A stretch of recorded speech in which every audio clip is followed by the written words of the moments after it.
across the UK, on DAB+, on your smart speaker, on your smart TV, and on your side. This is Talk.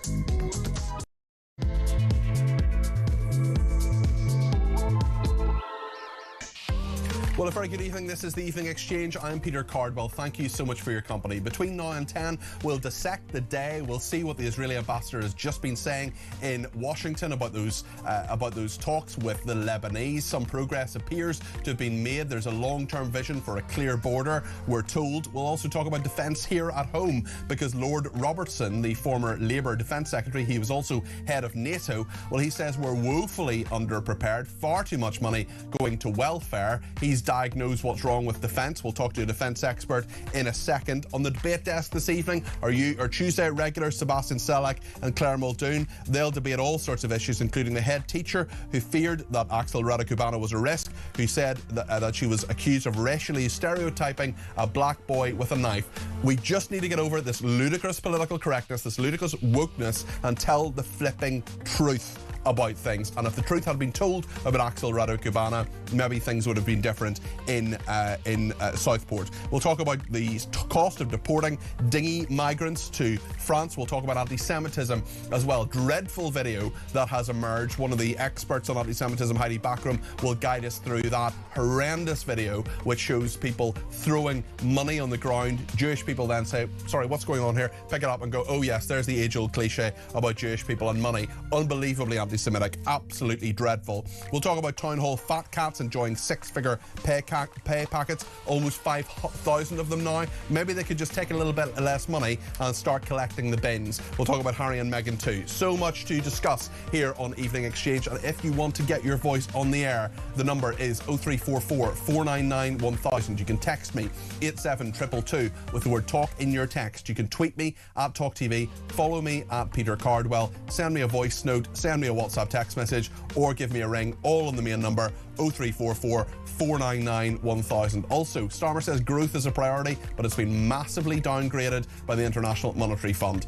What on earth is going on with our economy? Well, I think we know, because everything is getting so much more expensive. So much to discuss here on Talk and on the Evening Exchange between now and 10, so stay with us.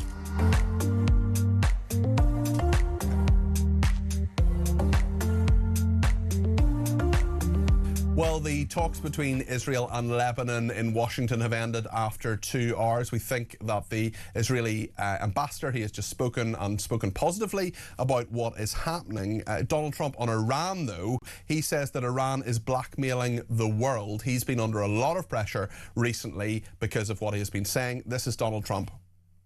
I can tell you that we've been called by the other side. They'd like to make a deal very badly, very badly. Iran will not have a nuclear weapon. And we agreed to a lot of things, but they didn't agree to that. And I think they will agree to it. I'm almost sure of it. In fact, I am sure of it. If they don't agree, there's no deal. There'll never be a deal. We can't let a country blackmail or extort the world, because that's what they're doing. They're really blackmailing the world. We're not going to let that happen. His deputy, J.D. Vance, the Vice President, has been talking about the Iranians and the negotiations over the weekend as well. We know that he was in Islamabad for that. They broke up after 21 hours. Now we've heard from him. This is J.D. Vance. We need to see the Straits of Hormuz fully open. And this is frankly one of the things where the Iranians tried to move the goalposts during the negotiation. We made very clear that that's unacceptable. We came to the negotiations saying the United States, what we've given here is a ceasefire. We've stopped bombing the country. What we expect the Iranians to give up is a full reopening of the Straits of Hormuz.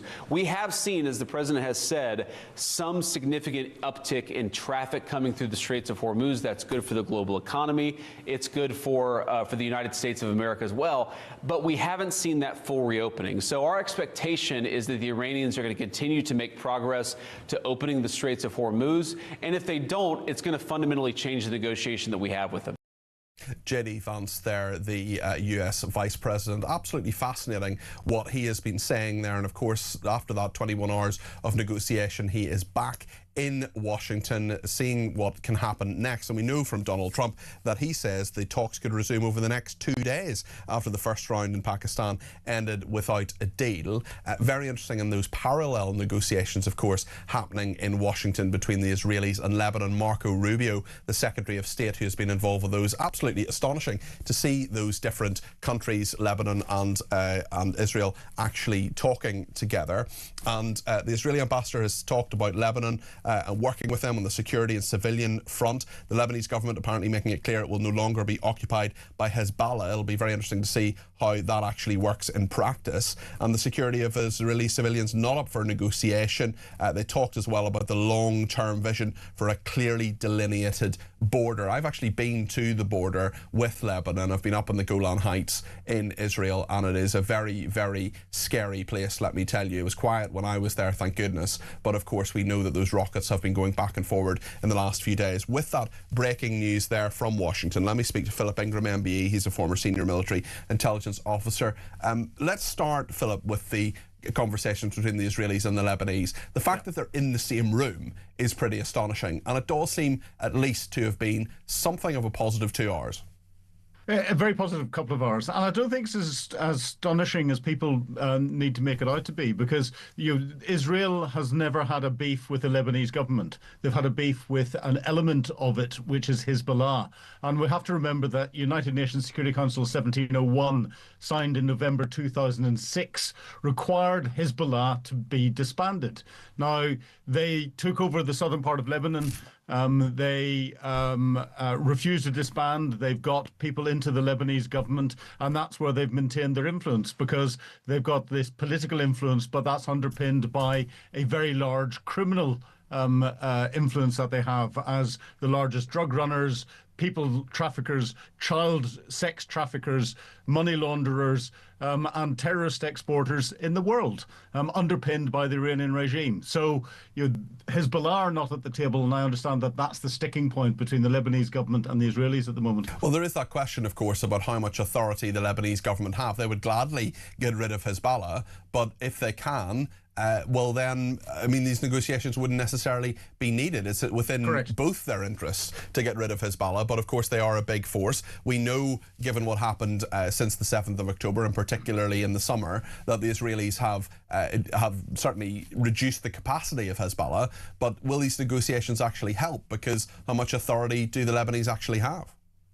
Well, that's the $6 trillion question. And I think this is where the Israelis might be seeking assistance from the Lebanese government to help target the rump of Hezbollah, and to bring any influence that the Lebanese government can do from local Lebanese people to the Lebanese elements of Hezbollah. Now that the Iranian link is being weakened enormously by the Israeli and American attacks against Israel, and what's going on there, it is very, very complex. It's all interlinked, and this is where it's very difficult to sit back and find a simple solution to all of it. Speaking of simple solutions, not one of those in Islamabad over the weekend, but Donald Trump saying Iran talks could resume over the next 2 days. Do you think that's likely? It's possible. The Islamabad talks, J.D. Vance going in after Jared Kushner and Steve Witkoff, who are both on the real estate side of things, and J.D. Vance, who is he may be the Vice President of the United States, but he is diplomatically very naive. He was not the right sort of person to get in there and deal with an Iranian culture that is thousands of years old. Who is the senior American who was? Rubio, for example? I mean, he's seen as too close to Israel for the Iranians to feel as if they can see him as some form of honest broker as well. I mean, I love Rubio. I think he's fantastic. I hope he's the next president. But from an Iranian perspective, they're not going to like him. Well, they won't like him because they know that he understands them better, certainly, than J.D. Vance does, and would be much more difficult to manipulate. They'll use the Israeli link as their excuse for not wanting him, but he is the Secretary of State. The Secretary of State is the lead for foreign affairs in the United States, and Donald Trump should be using him to do this. He is probably the only grown-up in the room when it comes to those at the top table around Donald Trump at the moment. And until he starts to get involved and starts to bring in some Middle East experts to sort of corral the Middle Eastern leaders and bring this coalition of the willing together from a diplomatic perspective, then I don't think we're going to achieve much. Let's talk a little bit about what's happening in the UK. George Robertson, Lord Robertson, the former Labour Defence Secretary, he wrote the government's Strategic Defence Review. He's accusing non-military experts in the Treasury of vandalism. This is a major speech by an important person, a Labour grandee, if ever there was one. He's the former head of NATO. He was Secretary General there. And here he is saying in terms, very bluntly, that the welfare bill is out of control, and if it wasn't, we would have more money for the military, and also that Labour, his own party, have let the military down. Now, the Conservatives did that as well. I'm not taking anything away from that. It's been a long-term decline. But what do you make of the significance of this? I think it's hugely significant. The Conservatives did let us down enormously. They had years to deal with this. MOD was seen as a pot of money to dip into to pay for other things. But since the Labour government's come in, the situation has changed. It's changed in two ways. One, we've got the Middle East is blown up, and Ukraine continues in the background. Two, the Labour Party deliberately held a strategic defence review and then have failed to produce the documents to fund the recommendations that came out of that. And there were some quite strong recommendations that's in there. So you don't do a review if you haven't got a plan to deal with the recommendations that come out of it. That's purely a political issue by this government. And the promise to increase defence expenditure to 2.7% of GDP on a path to 3% of GDP, with a path going even further by 2030 and beyond. Well, we've just had confirmation that the government has asked Defence to find another £3.5 billion worth of savings this year, as well as them having front-loaded money that they had assigned for the potential Chagos deal, and front-loaded more money that they'd assigned for potential compensation for a cyber leak against Afghans, and they've added the single intelligence vote into the defence budget. They're lying to us when it comes to the amount of money, and therefore they're not serious. And George Robertson is essentially saying that as well. We cannot defend Britain with an ever-expanding welfare budget. We are underprepared. We are underinsured. We are under attack. We are not safe. Britain's national security and safety is in peril. This is not just someone on the street saying this. This is the former Defence Secretary who was head of NATO and is a member of the House of Lords. This is a very, very serious person saying very serious stuff. Is the government going to listen? Luke Pollard, the Defence Minister, said the government is working flat out to publish the plan. We have extra money in our budget this year for defence, and ministers should continue to announce contracts which will give our fighting forces the kit and equipment they need to deter aggression. Well, the former Defence Secretary, former head of NATO, says that's not true. And it's not true. Luke Pollard is bluffing. The statistics I'm seeing coming out of all of the different government ministers related to defence and others are just lies. They are cherry picking what they want to put the message out. And George Robertson, I knew George Robertson when he was Secretary for Defence. I have briefed him personally. I've sat down and discussed things with him. He's got a very sensible head on his shoulders, and he is a Labour grandee. If he is turning around and saying, using the words that he's using, that is a gross understatement of where the reality is.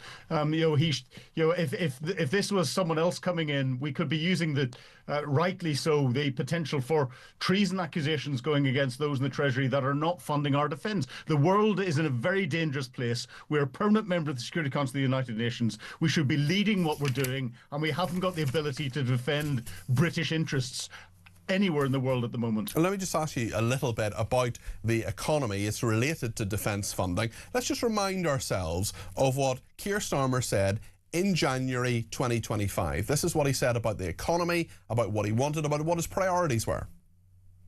What I will say is that growth is the number one priority of this government. Economic growth, wealth creation, making sure that people are better off. Of course, we also have climate commitments, but growth is really important to our agenda. That's why I've had this engagement this morning. That's why I've got a big speech coming up from the Chancellor. Had a very good engagement this morning with a number of CEOs from a number of sectors about how we turn the economy around, get the growth that we need, which I'm absolutely certain we can get, but most importantly, for people watching and listening to this, to make sure that they feel better off as a result. He was absolutely certain about a year and a half ago, not quite a year and a half ago, that they could get the growth they needed. Well, today, the International Monetary Fund was not just warning of a global recession if the conflict in Iran continues, but downgraded its growth forecast for the UK more sharply than any other G7 nation to just 0.8%. The previous prediction was 1.3%. They've cut it by half a percentage point down to 0.8%. Keir Starmer's not talking about growth anymore because he hasn't got the growth. The growth isn't happening in the economy. They're strangling this economy. And because we don't have growth in this economy, we can't get money for things like defence spending, Philip. Correct. Well, he's strangling the country completely. And we look at the same time. The United States, out of the same predictions, has got a growth of 4.4%. Now, we have to compare that. We are a service economy, but I'm a small business owner. I cannot afford additional staff because of the additional costs that have come in from the Treasury. They're stifling business growth, and therefore they're stifling investment in business in the UK. And a lot of, I've seen a statement from the son of the owner of JCB, who's saying he's considering quitting the country because of the inheritance tax rules that are coming in. It's great Keir Starmer saying he wants growth, but he's not underpinning it with anything that comes from any economists who understand business. And it's quite clear that Rachel Reeves doesn't. Yet he's still continuing with an awful lot of his green funding. Ed Miliband, or Milliwatt as I call him, hasn't had any of his £13.6 billion pound budget cut whatsoever. That could be parked for some stage in the future whenever the finances allow it, if they still think that green is the way forward. I don't particularly believe that at all. And there's an awful lot more measures that could be brought in and underpinning growth in the country and our manufacturing sector by investing in defence and investing heavily. And that means cash today, not promises of jam tomorrow, would help stimulate that growth. Thank you, Philip. Philip Ingram, MBE, former senior military intelligence officer. What do you think about what he's saying there? Not just about the defence spending in this country, the fact that Lord Robertson, former defence secretary, former head of NATO, has said, I'm just going to read this again, it's astonishing. We cannot defend Britain with an ever-expanding welfare budget. We are underprepared. We are underinsured. We are under attack. We are not safe.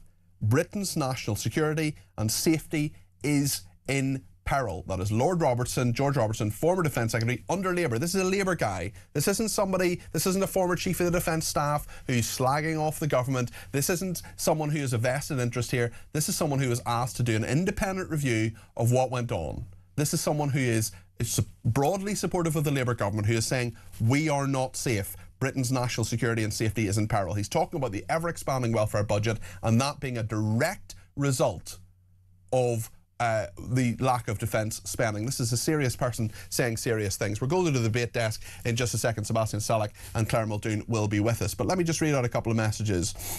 Dawn says, you're too young to remember the TV show Stingray. Just about, maybe some repeats, Dawn, but it always started with the statement, anything can happen in the next half hour. It sums up Trump's approach to the Iranian situation. Another person says, good evening, Peter. Good evening. We may have no defence plan. Our economy is down the drain, but we do have breakfast clubs. Thank goodness. Lots to discuss. Let me know your thoughts on all of this. 0344 499 1000. Stay with us.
the issue with the EU is all the red tape and bureaucracy, and that's what this deal is really about. You know, it's about putting new bills on food and drink regulations, regulations. That's what it's about, and that's not going to help our economy in the slightest. Yeah, the three rules of the world. America innovates, China imitates, and Europe regulates. Yes. That's what we do. We just pour a mountain of red tape onto everything and make it not work.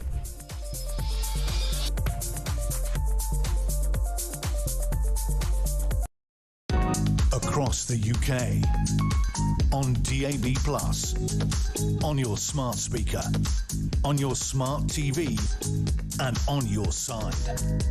This is Talk. Sean has been in touch with a voice note. You can send these in on WhatsApp 0344 499 1000. This is what Sean has to say. Well done on calling out the intelligence budget being wrapped up under MOD, which it never should be. Also, the nuclear deterrent is now hidden or masked inside the defence budget, and it shouldn't be. That was under the Foreign and Commonwealth Office. The pensions, which used to be not part of the budget, are now classed as part of the budget. And also, another one, if you're not aware, is the government have front-loaded the upfront capital costs of all the properties that they own, and I'm assuming that's what they're worth and what they pay to maintain them, front-loaded that onto the defence budget. So in actual fact, they sit there and they say, oh, it's the largest defence budget we've ever had. But you can't buy anything with it because there's actually no capital to spend. It's all spent. It's a very good point, Sean, and that is the problem when things are earmarked already. I just want to bring you back. I know we played this a minute ago, but I just want to play it one more time. This is Keir Starmer speaking just over a year ago about his focus, as he would put it, on growth. This is what the Prime Minister said. What I will say is that growth is the number one priority of this government. Economic growth, wealth creation, making sure that people are better off. Of course, we also have climate commitments, but growth is really important to our agenda. That's why I've had this engagement this morning. That's why I've got a big speech coming up from the Chancellor. Had a very good engagement this morning with a number of CEOs from a number of sectors about how we turn the economy around, get the growth that we need, which I'm absolutely certain we can get, but most importantly, for people watching and listening to this, to make sure that they feel better off as a result. Getting the growth we need, I'm absolutely certain we can get it. He was speaking to Sky News there in January last year. It's of course now April 2026, a year and 3 months on, and what's happened today? Well, the International Monetary Fund has downgraded growth again from 1.3% to 0.8%. Now that might seem pie in the sky. You might think, what's the International Monetary Fund got to do with me?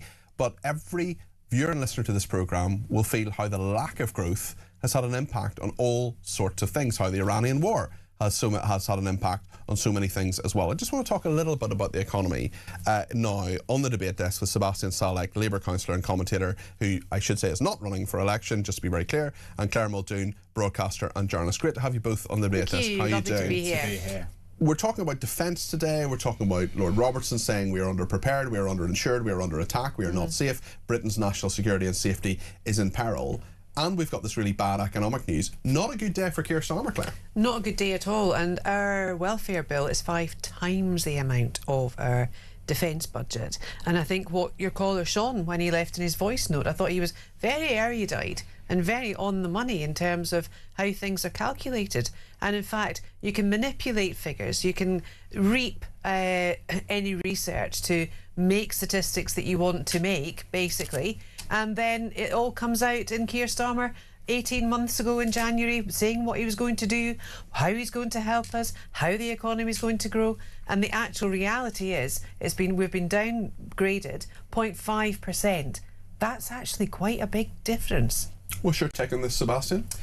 I've been thinking about it in a historical context because I really think that the office of Prime Minister has never been more of a poison chalice in modern times. You look back to World War II, you look back to the Suez Crisis, and they were horrible, but they were contained issues. There was one clear outcome. It was win the war, it was take back the canal, whatever you had to do. Even Brexit was a very single issue crisis. Now you've got issue upon issue upon issue because every few months there's a shock. It's COVID, then it's trust, then it's Ukraine, then it's Iran, and they all have competing priorities. And so it's never been more difficult to get out of it, and it means constant context switching. You're always thinking about something different, and there's always somebody who wants something for you. It's the pubs are going to close. It's IMF is downgraded. That's the job of Prime Minister, is it not? It's dealing with many, many different things. And the problem is, when he talks about his number one priority is growth, he hasn't got that. He hasn't, you know, if he implies, sorry Claire, if he implies that he can get that, I am the Prime Minister, I am going to get growth, and then it doesn't happen, surely you have to hold him accountable for that. You do, but you also have to look at what's causing all of this. The IMF downgrade today is not because of economic mismanagement at home. It's because one of the biggest shipping lanes for oil has been closed for weeks. I mean, it's about a number of things, is it not, Claire? Well, it is, and I don't think that this government at all, and I'll include Rachel Reeves in this, they are not the government for the SMEs that are the backbone of this country. They are being taxed ad infinitum. They are being put through the ringer. There is no industry, there is no manufacturing, there is no help for entrepreneurship in this country any longer. As much as every Thursday night Alan Sugar and BBC will tell them, you're fired, you're fired, there is that, and they're a bunch of nut jobs, some of them as well. I wouldn't employ any of them. However, it is really... I like Charisma. They're really... I love Charisma, her. She's great. She better win. I really hope she wins. She better I haven't win. seen last week's episode. Anyway, we're getting slightly off topic. Sorry. But this is not the government for growth. The only thing they seem to be growing is the welfare bill and the number of economic migrants and illegal migrants coming into this country. Sebastian, as a Labour councillor, what does it say when Lord Robertson, George Robertson, a grandee if ever there was one, former Defence Secretary, someone who was a Blairite, someone who has been head of NATO, saying we cannot defend Britain with an ever-expanding welfare budget. We are underprepared, we are underinsured, we are under attack, we are not safe. Britain's national security and safety is in peril. That's not one of the three of us saying that. That's not, you know, a hyperbole of someone on the street saying this is all is all gone up the creek here. This is Lord Robertson. Sure, but again, it's one of these lobbyists coming in because there are so many competing interests. Come on. He's a lobbyist in the sense that he has an interest that he's pushing. What is his interest that he's pushing? He was asked to do the Strategic Defence Review. He wants defence to be good in this country. Yeah, exactly. So he has an interest. He has a particular pet topic. Why is he wrong? Look, that doesn't necessarily mean he's wrong. It means there's an issue that he cares very passionately about at the expense of other issues. And he has the seniority. He has the seniority and the freedom to tell the truth. And the legitimacy, I'd say. In a way, thank you, Claire. In a way that Luke Pollard say the government's working flat out to publish the Strategic Defence Review, which they're clearly not. And look, to an extent, I agree with the man, because I do think we need to invest more in defence, but I don't, frankly, blame the Tories for not investing in defence for the period they're in government. Why not? Because there were competing priorities then as well. We were in a period of austerity, we were in a period of cutting. That was their decision. It was their decision, and it was not one that I agree with. I mean, they would argue it's because of what Labour did on the crash. But nonetheless, it was a decision. The political imperative wasn't there. We were in a time of relative peace. There was no Ukraine war, there was no Iran war, and so nobody was credibly saying we need to be spending more on defence, because all of that money was much better spent at home. What happened then is our defence industry atrophied, and our defence spending atrophied, and we're now in this position because you can't whip this out of thin air. You have to invest consistently over a long period of time. And that's a very interesting point, actually, because I was speaking to a former Brown-era advisor, actually, recently, former special advisor. He said, look, the problem was that Gordon Brown always said yes to, oh, you need this for Afghanistan, off you go. Off you go, but actually not the, well, we need the maintenance of the ships, for example, and that's why we are, well, part of the reason why we are where we are. Claire. Nothing has been maintained at all in this country. Our naval ships, our garracks where the soldiers are, our fleet of RAF aircraft, our soldiers, nothing has been properly maintained. Our hospitals haven't even been. The rock issue of the ceilings in schools, that's an issue. Our courts, I believe, are they're falling apart. So under the cosh of numbers of cases that are not being heard. But because the fabric of the courts themselves... It's quite literally the fabric. Yes. It's the curtains falling down. It's the photocopiers that don't work. Nothing has been maintained. I have a friend who's a barrister. He messages me every now and again about what's going on, and he said his cases couldn't go ahead because there was a Group 4 security van, and the van broke down, and they didn't have another van. So the van was bringing the prisoners to the and they couldn't get another van. And that was what happened. We'll talk about another inquiry actually to do with the court case to do with Axel Radicubana in just a second. The head teacher who feared the Southport killer was a risk, was accused of racially stereotyping a black boy with a knife. We'll talk about this in a second on the debate desk with Sebastian and Claire. Stay with us.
Across the UK, on DAB+, on your smart speaker, on your smart TV, and on your side. This is Talk. Thank you to everybody who's been in touch, including Debbie, who says there is no incentive to build a business, especially for small and medium enterprises. It's shameful. It's just tax, tax, tax. What is the point, says Debbie. Thank you for that. Thanks also to Elisa in Chelmsford, who says, bravo, Philip Ingram. I have so much respect for his analysis. He truly is the grown-up in the room. If only he was in the Defence Ministry. It's utterly reprehensible that this government does not take our security seriously. We're in very, very dangerous times. No thanks to Starmer, says Elisa. Thank you to Andrew, who says this is a very serious situation. We're on the brink of bankruptcy. What will it take for Sebastian to admit that Labour have made a mess of it and aren't up to the job? Maybe we can ask you about that. Have Labour made a mess of it? Are they up to the job, Sebastian? No, because I would ask anybody, put yourself in their shoes and what would you do differently? I'm sure there are a lot of people who would do many things differently. At the end of the day, you have a limited number of resources that you have to stretch to an almost infinite number of places, and you have to make those choices. And all of them are going to be open to we do criticism. have alternative visions, though, from different political parties about, for example, cutting the welfare bill. I mean, yes, and Labour was part of that, and sadly we lost to our backbenchers on that, which is not something that can be avoided. Another person says, Angie says, I live in Portsmouth and the lack of government spending towards our military has me worried. The Russian ships have been seen in the Solent. We have no defence. It's scary. Aaron in Belfast, yes, the welfare budget is massive, but the real problem is they keep giving our money away around the world. Well, they have, of course, reduced very significantly. That's a very small overseas development aid. Yeah, absolutely. Some people think it should be zero. I don't think I'm one of those people necessarily. But I want to talk about another story now. Keep your comments coming in, by the way, 0344 499 1000. I want to talk about the head teacher who feared the Southport killer was a risk, was accused of racially stereotyping a black boy with a knife. This is a really astonishing and awful story about the inquiry. We have the preliminary report that has been put out there, and the head teacher, Joanna Hodson, told the public inquiry that from his first day she realised Axel Radicubana was very high risk with a manner devoid of any remorse. But when she tried to raise the risk he posed to others, Mrs Hodson said she was accused by children's mental health worker Samantha Steed of racially stereotyping Radicubana as a black boy with a knife. Mrs Hodson told the inquiry that the accusation of racial profiling had effectively shut me up. The warning about what he posed, the risk he posed, featured in a draft of his education, health and care plan. That's what used to be called a statement. Remained in the document, but parts were rewritten, such as a reference to his sinister internet use being replaced with the word inappropriate. Let's see what Emma Webber said about this earlier. I wasn't going to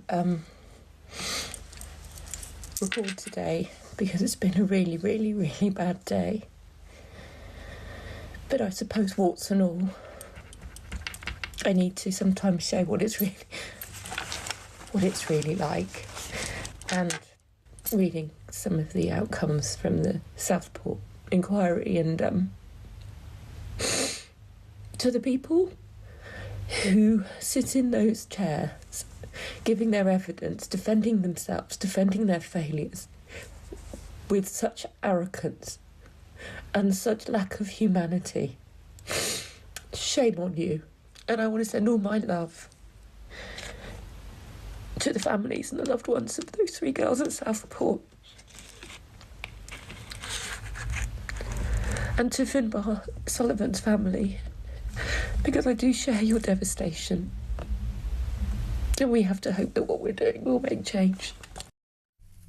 That is a really, really moving statement there from Emma Webber. Emma Webber is the mother of Barnaby Webber, who was stabbed to death, murdered by Valdo Callacane in Nottingham. She knows what it is like when things go wrong, when a system that should catch these people, particularly people who are completely out of control, like Valdo Callacane, like Axel Radicubana, when the system fails. And she was sending her solidarity to the families and talking about the shame of this situation. How have we got to a point, Sebastian, where a head teacher who says someone is very high risk, devoid of remorse, and was factually a black boy with a knife, and she's told you're racially stereotyping? How have we got there as a nation? Yeah, look, I think there are 2 competing and quite delicate forces at play here. The first is that you should be able to raise this kind of concern, and it's incredibly easy for me to say that with the knowledge of hindsight that Axel Radicubana did go on to kill people, sadly. And we draw the parallel, of course, with the grooming gangs. We know that happened, and we know that was an issue, and we know that young white women were abused, and people shouldn't feel that they aren't able to call out those behaviours. But equally, if you are a young black man in England, you are going to be more likely to be stopped and searched. You are more likely to be convicted of the same crimes that a white person wouldn't necessarily be convicted for. All of the statistics bear out. And for me, I think it comes back to unconscious bias and being aware of when we say and do things that are, without meaning to, racist. And with that knowledge, we can then look at people like Axel Radicubana and his behaviour and separate that from his race and understand that there was a problem, but it wasn't because of his skin colour. With that information, you can make better assessments, and you don't have to worry about being called racist. I think that's probably where the nub of this is. Claire? I think the difficulty that the staff and the local authority, when they're doing the reports, and the police investigation post, and everything else that's going on with it, the problem that we're having, we can't call out facts because we have been told that men can be women, women can be men, children can be furries, and you need to watch out because you don't want to be a transphobe, a racist, a this or a that. And what happens to that then? The truth gets diluted. The truth gets diluted and it gets lost, and we need to find the truth back. It doesn't matter if your skin is brown, black or white. What matters was Sir Adrian Fulford, in his report, categorically says this should have been prevented. This could have been prevented. And that's what we have to realise. And we need to, when he released the threshold for phase 2 yesterday for this report, what's he gaining on? Internet access. And internet access for children and how they get their messaging into their heads. But there's another very, very big part of this yesterday. We debated it on the programme last night, but I'm fascinated to hear from the 2 of you what you think. The parents, Axel Radicubana's parents, clearly they were afraid of him, but clearly they should have done something. I agree. And how can they be held to account? Because we have in America, for example, a number of parents of mass killers who have been caught and charged. There are criminal charges that can be brought. We know that the killer of Charlie Kirk, for example, his father dobbed him in, and correctly and rightly so. There are all sorts of different excuses that have been made for the parents. What is your perspective on that, Claire? My perspective is that they ought to have done something, regardless of the fact that they were frightened of their son. Alarm bells, red flag immediately. They apparently, and I don't know for this for sure, but I heard this, that they tried to get contact with authorities. They tried to let them know that things weren't quite right. However, if it's your house and you've got packages coming in and you're signing for them, even if you're not signing for them, you need to do room sweeps. You need to check your child's room at all ages. He was 17. He's still a child in the eyes of the law when this happened. Sebastian? Yeah, I quite agree. You're responsible for your children, until they reach adulthood. But I don't think they should be criminally charged. No, I think I'd agree with you on that. I don't think they should be criminally Sebastian, charged. what do you think? I don't think so either. It's not something that I know of that we tend to do in this country. We don't do it. It's not the law, but should it be the law? I don't think so. Look, I think because we have things, for example, sorry to interrupt you. No, go on. We have things like a duty of candour, for example, that has been brought in public services. If you think someone is being abused, for example, there is a duty of candour there. You've got to call that out. Surely for parents, if you think your child is going to commit a crime, you should refer them. But equally, we have no liability for omissions in this country. If you walk past and someone's drowning and you don't do something, you're not liable. Whereas I think in France and some other countries, you absolutely are. Okay. So these are the difficult moral edge cases that the law has to make very challenging decisions on. No, I think it ends with parental responsibility rather than legal responsibility. Okay. Just on what Claire was saying there, Sir Adrian Fulford, who's leading this inquiry into what happened in Southport, said different agencies showed a scant regard and a lack of curiosity over Axel Rudikubana's internet usage. I have no hesitation in concluding that the degrading, violent and misogynistic material he was viewing online contributed to and fed his already unhealthy fascination with violence. And in December 2019 he carried out an attack on a boy with a hockey stick just months after he'd been expelled for carrying a knife as well. So there's an awful lot in that. There's an awful lot more to come. Found in his room. Ricin in his room, you know, I exactly. don't understand. As a parent, I always used to sweep the kids' rooms. I used to hate it, but I always did it. Yes. What did you do? Tell me. Sweep the rooms, you know, went under everything, got everything out, went, you know, and checked for absolutely everything. Really? Yes. What were you checking for? Just like drugs, things that they shouldn't have had, for example? Perhaps. Yes. Yeah. Yes. Goodness. Okay, I didn't know that was something you did. Gosh. Absolutely. Do lots of parents do that? I don't know. Okay. But they should be. Fascinating. Did you ever find anything? I'm not telling you. Okay, that's all right. No problem. I totally accept that. But that's fascinating that Claire considering did that. you know one of them. I wonder if this. Well, I do. Perhaps there are others at home. Do you sweep your kids' rooms? Do you go round their rooms and find out what they've got? I mean, look, as a teenager, you sometimes have things in your room that you shouldn't have. I remember. Well, no, I'm not going to go down that road. But perhaps there are others who have stories you'd like to share. I'm not one of them. 0344 499 1000. Thank you to Claire, who says, I know you have to have balance with your panel, and I'm sure Sebastian is a lovely lad, but oh, there's always a but. His defensive labour, no matter what, is pathetic. I don't think that's true. I think you are a little bit critical. To say that Lord Robertson as a lobbyist takes the biscuit, says Claire in Wolverhampton. I think what Sebastian was saying, not that I'm putting words in your mouth, is he has an agenda, and everybody has an agenda. That's fair. in politics. Elliot says, what would I do differently? Well, I'd have built detention camps for illegals. The army already said they could do it. Then I looked to deport them. I wouldn't have given France £500 million plus, and I've had a really good go at cutting benefits. And who else we were giving money to, says Elliot. Lovely message from Alison in County Antrim, who says, hi and good evening, Peter. Just tuned into your show for this evening. It's nice to join you and all your viewers. All the best from Alison. Well, thank you for that. Lots to discuss after the break. We'll look at the polling numbers. A new poll has come out. Reform 24, Conservative 19, Greens 18. And Labour down to 17. We'll talk about deporting migrants and the French police and what they're doing or indeed not doing. We'll also talk about the staggering cost of each dinghy migrant. Sebastian and Claire are going to continue to join me. If you want to get your call in, if you want to get your voice on the air, let me know your thoughts on any of the topics we're talking about tonight or anything you think we're missing. Whatever's in the tip of your tongue, you let me know. 0344 499 1000. Stay with us.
know, the issue with the EU is all the red tape and bureaucracy, and that's what this deal is really about. You know, it's about putting new bills on food and drink regulations, regulations. That's what it's about, and that's not going to help our economy in the slightest. Yeah, the three rules of the world. America innovates, China imitates, and Europe regulates. Yes. That's what we do. We just pour a mountain of red tape onto everything and make it not work.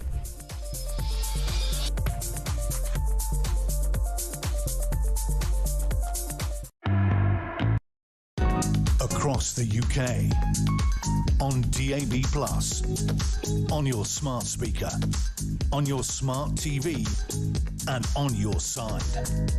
This is Talk.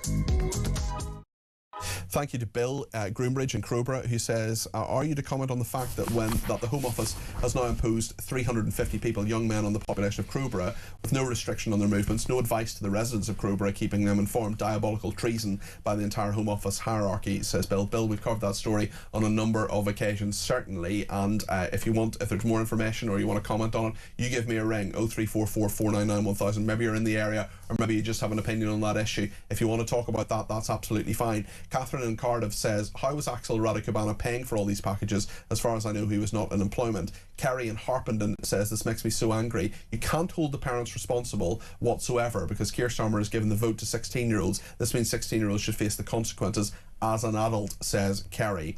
Very interesting points there. And on the Crowborough point, on migrants more generally, we're going to talk now about French police watching as migrants waded into the sea to board UK-bound boats, and days after 4 died in an attempted crossing. This is news that dozens of migrants waded into the sea to board UK-bound boats as French police stood and watched on.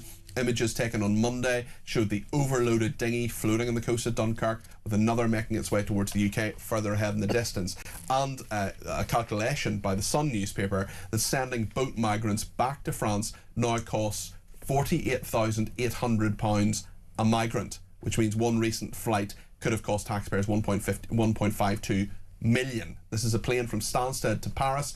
Part of the one-in, one-out deal with France carried 32 male migrants along with 73 guards and 2 paramedics on the 20th of January. This is analysis, I'm sorry, it's not by the Sun, it's actually by the Migration Observatory of the University of Oxford, shows the cost of enforced removals has rocketed from around £15,000 per person a decade ago. It includes casework, the cost of chartering planes, financial support for migrants once out of the UK. Many people will find this very, very difficult to stomach, especially when it comes to ongoing financial support. Now, some people will say, Sebastian, that actually, if you can get people out of the country that shouldn't be here, that's some form of progress. But we were told one in, one out was going to be at least a disincentive, it would be a deterrent, and it would help. £48,800 each. Is that a price worth paying? So one in, one out is in its early days still, and look, I'd have loved to have seen it move quicker than it has. I think we all would, but it is a pilot that will be scaled up, and at some point we hope it will hit a level at which it will become a deterrent. I think you have to look at this figure within the wider context. Last year, 24-25, the government spent £4.76 billion on asylum. The total government spending was £1.2 trillion. That's 0.4% of total government spending. That's minuscule, really, in comparison to everything else. So you have to look at that. And aside from that, of course, we would like asylum spending to decrease. Everybody benefits if people don't have to come and we don't have to put them up. And that is happening. You look at the year ending March 25, asylum costs down 15%. So it's going in the right direction. What happens is, this is a very visual story. We look at those pictures, we see it happening every day, and it feels like, even if you don't live by the sea, it feels like something very emotional. So it has all the hallmarks of a very good story, but it is slowly being tackled. Is this getting better, Claire? Should we be grateful to the government for its excellent work on asylum? One in, one out. I prefer none in, all out. That's the way it should be. And I can't stand the figures that keep, barking around. This just proves, I think, that the Rwanda flights were actually a deterrent, because numbers are still going up to come over. And yet who was this flight by? Was it Ryanair and they all had extra luggage or something? This seems an absolutely it is a huge amount of money. The most expensive flight, I'd say. And Claire's right, just because this is, and Sebastian, you may well both be completely correct, just because this is a small part of the budget doesn't mean it's not a lot of money, and doesn't mean that it's not unfair, Sebastian. Sure, but you could say we want to get rid of asylum seekers, but we don't want to pay for it. We don't want to what encourage. kind of a call is that? But we don't want to encourage them to come either. We need to stop them coming and get the ones that are here out. I disagree. I think we have a duty to process those claims and take in genuine asylum seekers. But not here. Not here. We do not have the space. We do not have the money. We don't have the space. We don't have the space. Where are they at the moment? They're in hotels. Some of them are in hotels. About a third of them are in hotels. Others are elsewhere. A third too much. They're not safe. We don't know what they're capable of. We don't know what anyone's capable of. Well, when you have somewhere like Crowborough, for example, a small town, and you put in 350 men, we don't know where they're from, we don't know what they're doing here, we don't know if they've got a criminal record or not. I'm not towering them all with the same brush. I'm not saying they're all awful people. Sure. Some of them may well go on to have an asylum claim processed. Yeah. Part of the 76% of people who get their asylum claim processed correctly and may well go on to live in this country and be a productive taxpayer. But the fact is we don't know. The fact is lots of people are really worried about this. They're not on the doorsteps of any of the three of us as far as I know. They're on the doorsteps of people who are not sure what's happening and are worried because there have been numerous incidents at various points where young women have been targeted, where rapes have happened. And you can understand that concern, can you not, Sebastian? Yes, there have been numerous incidences and every one of those is a tragedy, but the reality remains that you are so much more likely to be the victim of a British man than you are an asylum seeker. The reality is this gets hyped up in certain parts of the media, fear is whipped up, many politicians are responsible for that as well, and it is frankly irresponsible because you may say they're unvetted. Tourists are unvetted. Are we going to close the border to tourists? But at least they've got passports and we know where they've got a digital print. Asylum seekers don't have anything. They're issued with a number and they can go out into the ether. That doesn't Sebastian, make a difference. It does make a difference. It does make a difference. It does make it makes a Having huge a passport difference. is not going to change whether you go on to commit a sexual offence or not. But it's trackable. It means there's some form of tracing. It means there's some form of knowing where that person's from, where they are. It's a record. If you have no record whatsoever, if someone comes over on a small boat and makes up a story, as some of them do, well then there's no way of knowing what's true and what's not true. If that person goes for a job, for example, if they've been here over a year and they want to work in a school, for example, you don't know if that person has a criminal record or not. Because we can't do the DBS checks. Whereas you can for someone who's from this country or someone who comes here legitimately. I understand that, and there's truth in that, but the point is we say that these people are unvetted, and the reality is that nobody is a rapist until they commit a rape. And lots of these people may come into this country completely innocently, but we don't know, then go on to commit crimes. That is true, but we also don't know if they are rapists, whereas we generally have a record of people who are in this country who have committed rape, and we can say, right, we don't want them to work in and that's completely with women, fair. for example. You're completely right about that. But in the same way that a tourist could come in who has never committed a rape before, and then but they're not going to get a job. But they're not going to be. No, but they're still attacking a woman in Britain, which is a terrible thing to do. Nobody is saying we must end tourism to Britain on that basis. It's purely because these people are from countries that we do not like. Okay, it's not that we don't like, Sebastian. It's the fact of traceability, legitimacy and current social standing. That's the issue. Now, we know that there's a drug culture in these hotels where these migrants are housed. We know they're all men.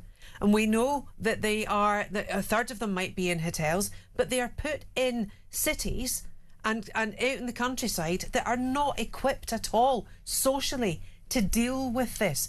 Women, children are frightened, and this is not mass hysteria. This is absolute truth. And I don't think any of us can sit here with any legitimacy in our hearts to say that if it was my mother, my sister, my daughter, I'd be worried, I'd be concerned too.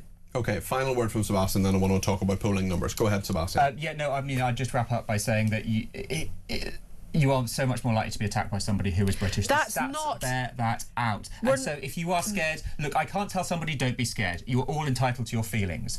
But at the end of the day, there is a political establishment that is, there's a political segment that is very keen to be amping this up and creating fear because it is advantageous to them. And I think that's very irresponsible. Well, I'm apolitical and politically homeless. I'm only speaking as a female. Okay. And if that's not enough, I don't know what is. Let's talk about, we're going to talk, by the way, I should say, to Peter Bleksley, who's coming up in a few minutes' time, just after the 8 o'clock news. not just about Axel Radicubana, but also about this matter as well. We'll see what he has to say about that. I'm always wary of polls. Polls are things that, of course, as a political nerd, I cover and read about, and we saw that big poll in the Sunday Times at the weekend that said that all these cabinet ministers were, if there was an election tomorrow, which there isn't, by the way, if there is, no one's told me, and all these cabinet ministers are going to lose their seats to Reform UK and also to the Green Party. Another poll today, YouGov, saying that Reform UK leading on 24% of the vote, so not as much as the poll at the weekend said. It said 28% of the vote. Conservatives, Green and Labour all within 2 points of one another, effectively a statistical tie, because obviously there's a margin of error within all of this. Sebastian, when you see Reform UK at 24%, Conservatives 19, Greens 18, Labour 17, what's your view on this? Where do you think we're headed, especially as we're coming into, obviously, the local elections? And we should just clarify that whilst Sebastian is an elected Labour councillor, he's not standing for election again, otherwise he wouldn't be on the show just at this exact juncture, although he's always welcome, of course. But certainly, what's your view? Yeah, a few interesting things jumping out at me here. The Reform vote is pretty low, isn't it? 24%. Look, YouGov always puts Reform a little bit lower in general. And they've complained about that, actually. They have complained. Yeah, it's been a whole thing. But in September, they're at 29%, and they've been gradually coming down. So all that talk of Reform potentially having a flaw seems to be bearing out. Similarly, this is the first time, I think, that Restore Britain, Rupert Lowe's outfit, has been prompted. So when they say to people, which of these parties would you vote for, they give Restore Britain as an option. They're polling here on 4%. So there's a question here of whether they're going to start to eat into Reform's vote. I know there's a lot of people who are kind of looking at both of those parties and making a choice between them. And your own party, Sebastian, Labour, in fourth? Fourth, look, I think this goes back to what we were talking about in a few moments ago with the intractable competing issues that you have to deal with when you're in power, and this is speaking But to some that of it directly. has to be Keir Starmer's leadership, does it not? Well, I mean, all of it is Keir Starmer's leadership because he's the Prime Minister. The buck stops with him. But it's just the reality of being in power is you have to make those impossible decisions. You have those competing interests, and that's why you're seeing the Greens there jumping up by 2%. Leapfrogging Labour. That's what really concerns me here, because I don't think they're a party with the answers, but they're whipping up a lot of sentiment from the Labour Party, just as Reform are from the Conservatives. There's a lot of change, isn't there, afoot, perhaps even at the local elections. Claire, what's your take on this? My take is, when we look at Restore Britain, 4%, which remains unchanged, but look down to the SNP, 3%. And what is the number of SNP MPs in the Houses of Parliament? Quite a few. But if if Restore Britain get that 4%, they'd be lucky if they get one. Yes, well, that's the point as well. And that, that's a really crucial thing to... that's going to be concentrated, the SNP obviously going to be concentrated in Scotland. Yeah. It's interesting, actually, when you look at... Sorry, this is getting very nerdy here, but we need to talk about it. When Reform UK, last election, 4.1 million votes, 5 seats. Yeah. Liberal Democrats, 3.5 million, so 600,000 fewer votes than Reform UK, 72 seats. It's all about how you manage the vote, it's where you put it, it's where you put your workers and all the rest of it. So there we are. Sebastian, I'm afraid we have another critical comment of you. Go on. I'll let you respond. This is Linda here. Linda. And she's got a little emoji with lots of hearts on it. I'm not sure they're directed in your direction. Ian says people like Sebastian, another champion socialist, or why the UK is falling apart. That's Ian. And Linda says, does Sebastian really believe what comes out of his mouth? He is so woke, OMG. Of course I do. And Linda, you are welcome in my friendship circle any day. I'm not the only one who holds these disgusting views. Right. Well, listen, thank you very much, Sebastian. And Nothing thank about you my skincare tonight? Nothing about your skincare. I haven't seen anything so far about you, Claire. Presumably they're in favour. I know I am. Well, I'm generally pro Muldoon. Yeah. And you haven't told me off in a while, Claire. It's been a little while since you told me off. Better next time. Claire usually tells me off at least once a show. So we'll see where we are with all of that. Yes, exactly. Too busy telling Sebastian off. Listen, lots more to discuss in the next 2 hours of this programme, right up until 10 o'clock. Peter Blexley, our crime commentator, is coming up in a second. We're going to talk about Axel Radicubana. We're going to talk about that head teacher and also the migration issue with him as well, and how people are dealing with that and how the police are dealing with that. In the meantime, thank you to Claire Muldoon, the broadcaster. Thank you to Sebastian Salek, the Labour councillor and commentator. Of course, I want your comments. Use the break, use the news, pick up the phone, let me know your thoughts on everything that's happening today. 0344 499 1000. More calls after the break.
across the UK, on DAB+, on your smart speaker, on your smart TV, and on your side. This is Talk.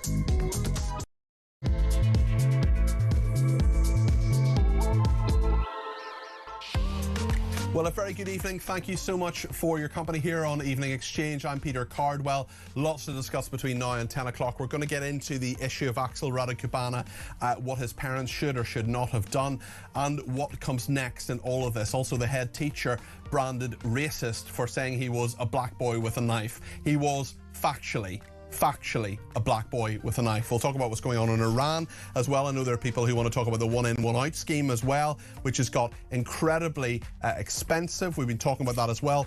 Also, some horrendous footage of anti-Semitism in this country as well. Heidi Backram is going to talk us through all of that. We'll talk about the town hall fat cats and go to America as well. We'll talk about the Sussexes in Australia. So much to discuss. Whatever you want to talk about, whatever's on the tip of your tongue, whatever you want to say, you let me know. 0344 499 1000 is the number to call. If you've never done it before, you ring Matt, who's on the phones, you make your point, we ring you back before the end of the show and get you on the air to make your point. So give me a ring, 0344 499 1000. You can use you can text me as well, 87222 with the word talk in your text, so it comes up on the screen in front of me. You can send me a WhatsApp as well on the main number. You can send me a WhatsApp text message or a WhatsApp voice note on the main number, which is of course 0344 499 1000, that number for calls.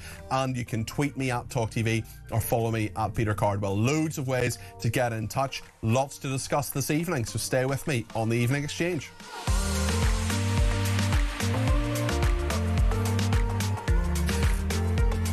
I want to play a voice note now from Tristan on the Southport killings. This is Axel Radicubana, who took the lives of those 3 beautiful young girls. Attempted murder of 10 more. This inquiry, more information coming out today, particularly about the head teacher who flagged all sorts of concerns about him. This is what Tristan thinks. Truth and facts are hate speech unless it fits the narrative. People don't like the truth or the facts because people get hurt by them, or people get offended by them. So it's considered hate speech. And that's why the situation obviously happened with Aldo Calacane, the situation that happened with Axel Radicubana, and why it's happened in so many times with loads of other crimes. And I hate to say it, but this government enables it because of they will not enforce the law. They will not actually do something. They say things, but they don't do anything. Thank you for that, Tristan. A lot of common sense in that. You're going to hear the name Axel Radicubana quite a lot over the next 20 minutes or so. There's some people who don't even say his name. There's some people who refer to him as AR, for example. I think, and I've had this debate, we had it last night, in regard to whether to say his name or whether or not. I think we've just got to factually say this is the murderer. But I just want to be really clear and and remind ourselves that there were 3 young girls who were murdered here. BB King, who was 6, Elsie Dot Stancombe, who was 7, and 9-year-old Alice da Silva Aguirre were killed in the attack. 8 other children and 2 adults were severely wounded, and we will never forget any of them, what happened to them, and what this monster did. Interestingly, that Tristan mentioned Valo Calocane there, because Emma Webber was Barnaby Webber's mother. Barnaby Webber was murdered by Valdo Calocane, another killer who shouldn't have been anywhere near what happened, and he should have been banged up and kept banged up for a very, very long time. Emma Webber was on Twitter today. She put a video on there talking about her outrage and her fear and also her grief when it came not just thinking about her own son, but particularly when it came to the separate attack of Southport. Let's just watch what she said, then we'll talk to Peter Blexley for his expert analysis. Here's Emma Webber. I wasn't going to record today because it's been a really, really, really bad day. But I suppose, warts and all, I need to sometimes show what it's really like. And reading some of the outcomes from the Southport inquiry, and to the people who sit in those chairs, giving their evidence, defending themselves, defending their failures with such arrogance and such lack of humanity. Shame on you. And I want to send all my love to the families and the loved ones of those 3 girls at Southport. And to Finbar Sullivan's family, because I do share your devastation. And we have to hope that what we're doing will make change. Really moving words there from Emma Webber on the Southport inquiry on the incident there to it really, really is just the grief of a mother talking to those about those who've given evidence. She talked about them making excuses. She also referenced Finbar Sullivan there, who was killed this week in Primrose Hill in London. I want to talk to Peter Blexley about all of this. And Peter, it's great to have you on the programme. Peter is, of course, a former Metropolitan Police detective and one of our crime commentators here on Talk.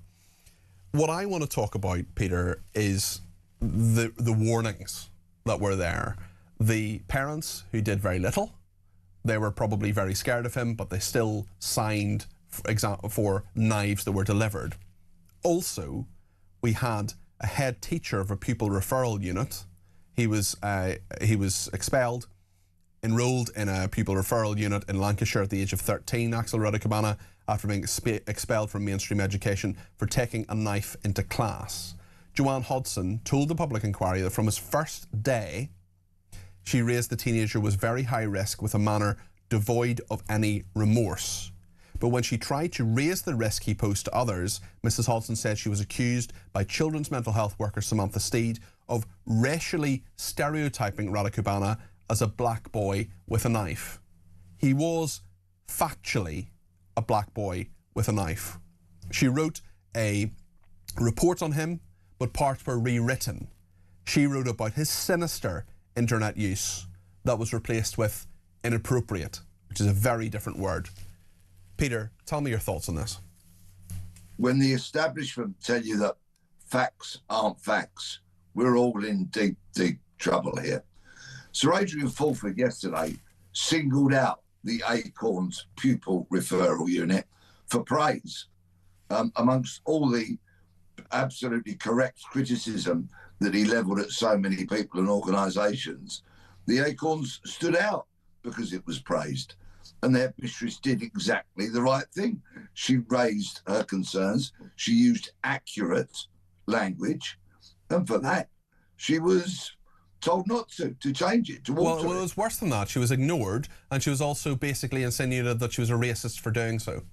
Yes, and what was the ultimate result of that and so many other failings? It was the tragic deaths of Elsie, of Alice, of BB, and the horrendous injuries to the other children and the adults. That is the result of this kind of appalling behaviour. And if you travel 118 miles south of Southport, you will arrive in Nottingham, where the ongoing inquiry into Baldo Calicane's butchering of 3 people and seriously injuring others. That is currently going on. And the same kind of failings are being heard once again. We have public services, an establishment essentially, in the grip of what Blair coined as political correctness all those years ago, and which has continued to pollute our nation, whether it be called progressiveness or liberalism, or as I call it, fluffy woke drivel, which hides the truth, tells lies, and results in the death of innocence.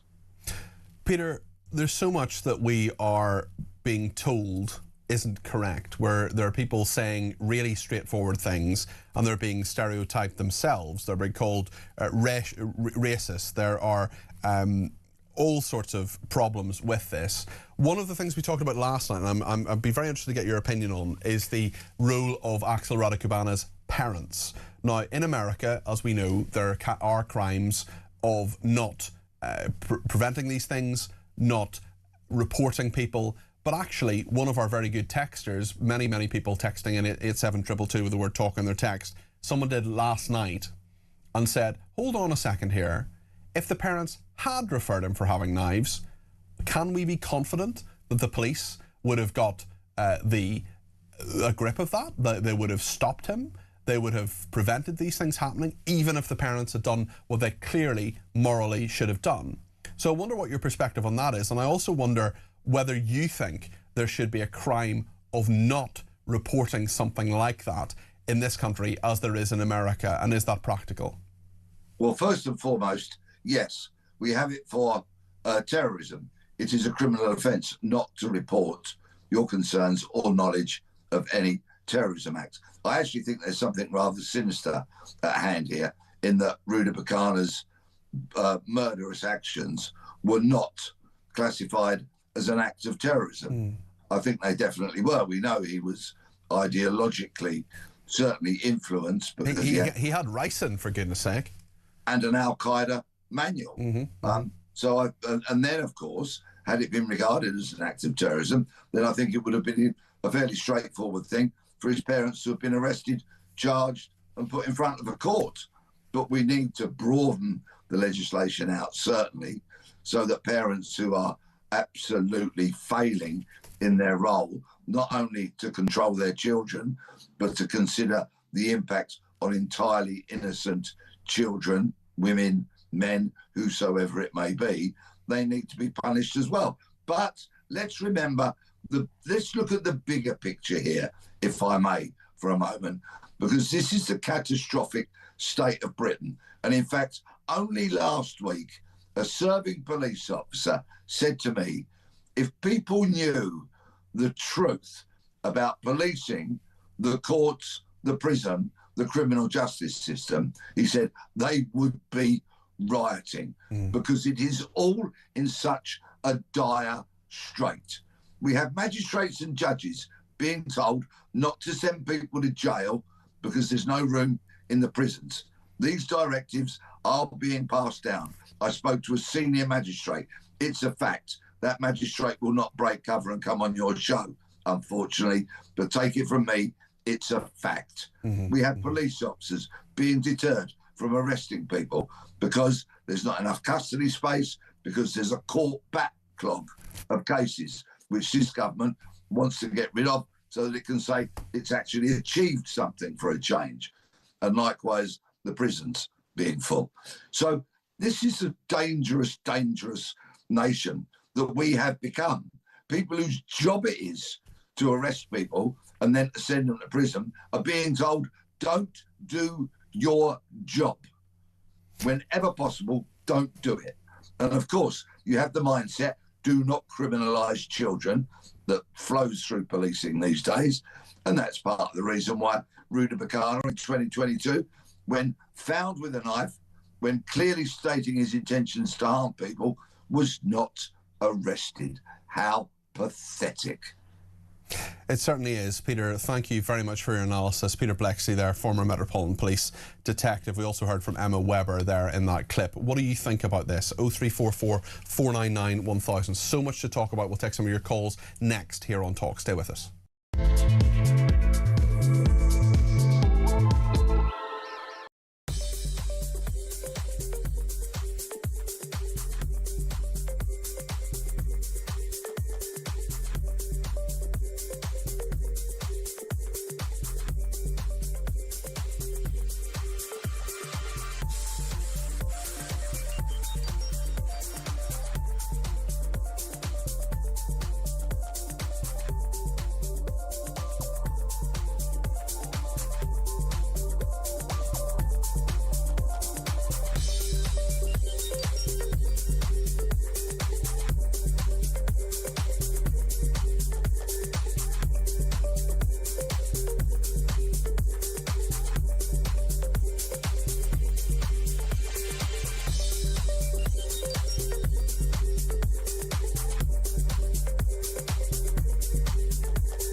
The issue with the EU is all the red tape and bureaucracy, and that's what this deal is really about. You know, it's about putting new bills on food and drink regulations, regulations. That's what it's about, and that's not going to help our economy in the slightest. Yeah, the three rules of the world. America innovates, China imitates, and Europe regulates. Yes. That's what we do. We just pour a mountain of red tape onto everything and make it not work.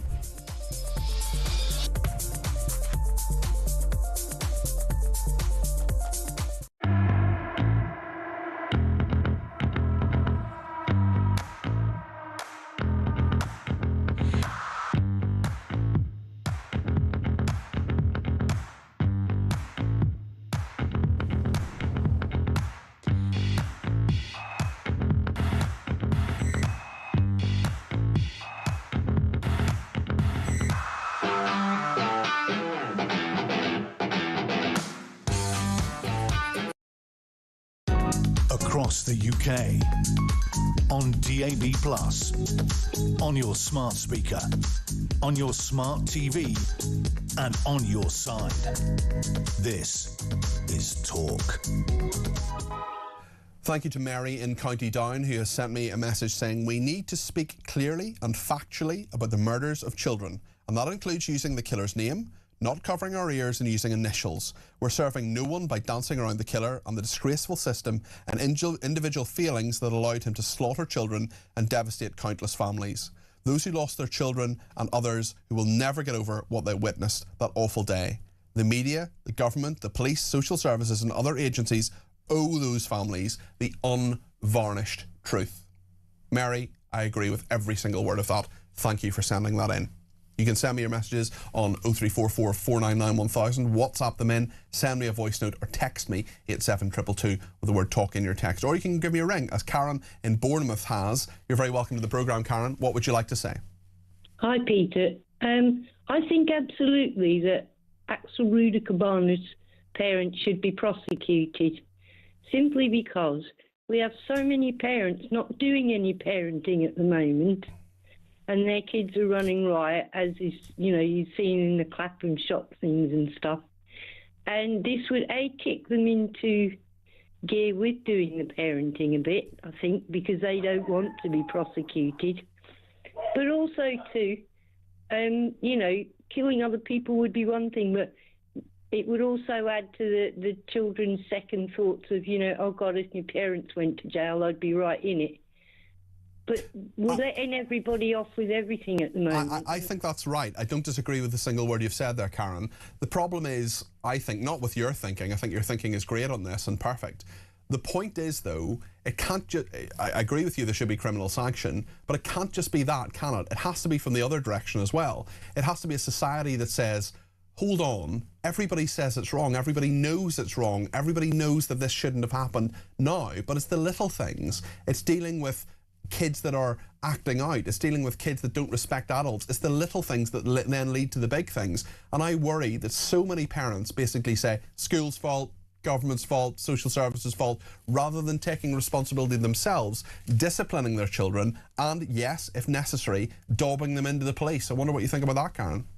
Well, I think it's like the broken window system, isn't it? You've got to start with the parents, because that's where the children are. And if you don't, get the parents into the attitude, it's the same with the lifting the two-child benefit cap. Everybody go, oh, we've lifted all these children out of poverty.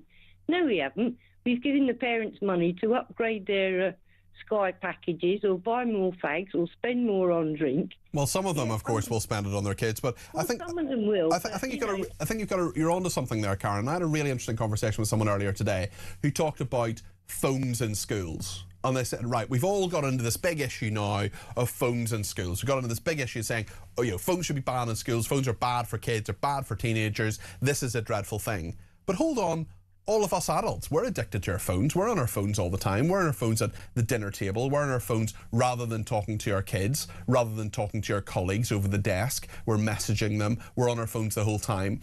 And so many people say it's the system that should fix things. Even little things like phones, which overall in the context of these things is important, but not nearly as important as the bigger issues we're talking about, obviously. But actually, surely we need to start with ourselves rather than simply saying the government will fix it, the system will fix it, we'll put the responsibility onto them. Yeah, but the thing is, if they think, we could get done for whatever it is that our children are doing, they would think twice. Yeah, there's got to be a deterrent there. Yeah. They might put more effort into, You know, what's the point of having children if you're not going to bring them up properly? All that is just everybody's passing the buck. It's like what's going on in government now. You know, oh, we haven't got the money because of the Iran war and all of this kind of stuff.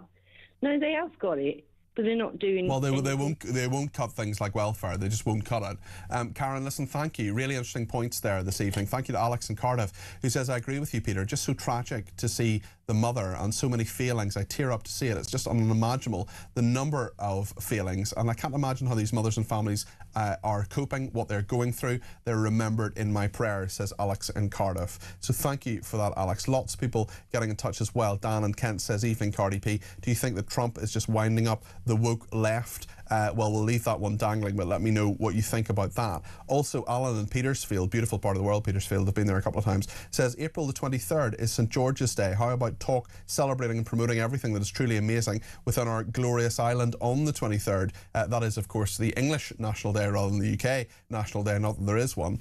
Neil says, time to partition the country. The likes of Sebastian Salak can continue with their doomed multicultural experiment, while the rest of us can live in safety and prosper again with a homogenous society, says Neil. Let's go to Keith in Hampshire, who has some thoughts on immigration. He's given me a ring on 0344 499 1000. Keith, you're very welcome to the programme. What would you like to say? Yeah, cheers. Hello, Peter. Hi there. Yeah, this one in, one out scheme, which is complete rubbish, is the politest way I can put it, right? Yeah. We all know that we send one over to France and we get God knows how many back, right? Yes. I'm no mathematician, but even if it was one in and one out, it's not reducing the numbers, is it? Yes. It's not reducing the numbers of the people that... Well, it's also the huge number of people who actually go there as well. The plane from Stansted to Paris, part of the UK's one-in, one-out deal with France, carried 32 male migrants, along with 73 guards and 2 paramedics on January the 20th. So what's happening here, right? You've got... Oh, you tell me. It's right, no, let me explain this just a second. So you've got 32 male migrants, more than double the number, 73 guards. So what happens when they get to Charles de Gaulle or wherever they're going in Paris? They then let them go and say, right, you're now in France. There is absolutely nothing, and I mean absolutely nothing, to stop those people. You know what I'm about to say? Going to the desk and saying, right, I'm going to use some of this money to fly back to the UK, or alternatively to get a boat over again. There's nothing stopping them doing that. Yeah, and then they'll get the I've heard this 40 grand thing, paying them £40,000 to go back where they come from. Yeah, is that true? Well, certainly a family of 4 would be incentivised, yes, would be given £40,000, £10,000 a head to go back to where they came from. Now, the logic of that, Keith, I use the word loosely when I say logic. Well, exactly. Yeah. The logic of that is that it would cost more to deport them, and actually, if it is costing £48,800 each, well, maybe 10 grand's a bargain. Yeah. And then, like I say, the people coming from like Sudan and Eritrea and places like that, that's a fortune. Yeah, you're absolutely right. And you know, and then what's stopping them from just coming back on the next plane and getting another 40 grand? Well, nothing, Keith. And we know people have done that already. We know people have come back on like the next boat. It's crazy. Yeah, I know. It's mad. Keith, and, sorry, go ahead. Yeah, sorry. I'm trying to get through this. I've got loads to say, but I know you're pushed for time. No, I'm not pressed for time, Keith. Take your time and say what you want to say. Don't let me rush you. Your last few, that call, was it Mary? Was it? The texter about Axel Rudder-Cabana. Yeah, right. On that one, about, because I was listening to Kevin O'Sullivan earlier, and he brought up should the parents be held responsible in some way? Yeah, what do you think? Who signs for a machete? His father signed for a machete. Yeah, I believe. Right. So what? You know, what father does that? Yeah. Wouldn't you think? I've got a son, and if he said, "Dad, can I have a machete?" I'm like, "No, you're not." What do you want it for? Peeling onions? You know what I mean? What would you have done, Keith? Okay, let me ask you this question. What would you have done if you had been in your son's room and you saw a machete? What would your course of action be there? Well, first of all, dispose of it. Then I would. Obviously, he's not mentally okay. Then I would get the authorities involved, and I would go to the police. Mm-hmm. Mm-hmm.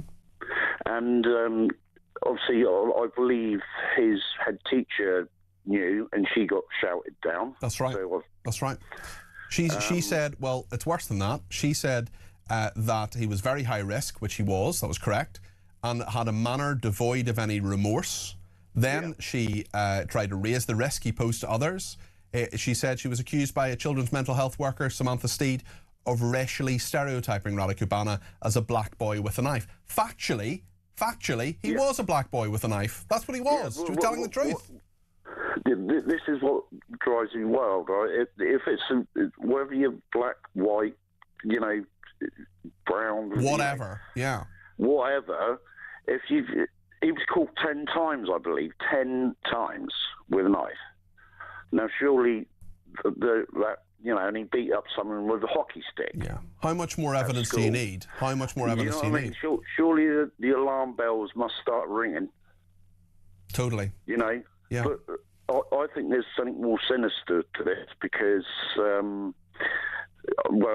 better not say it, but surely as a parent, and he's got ricin in his room and Al Qaeda manual, manual.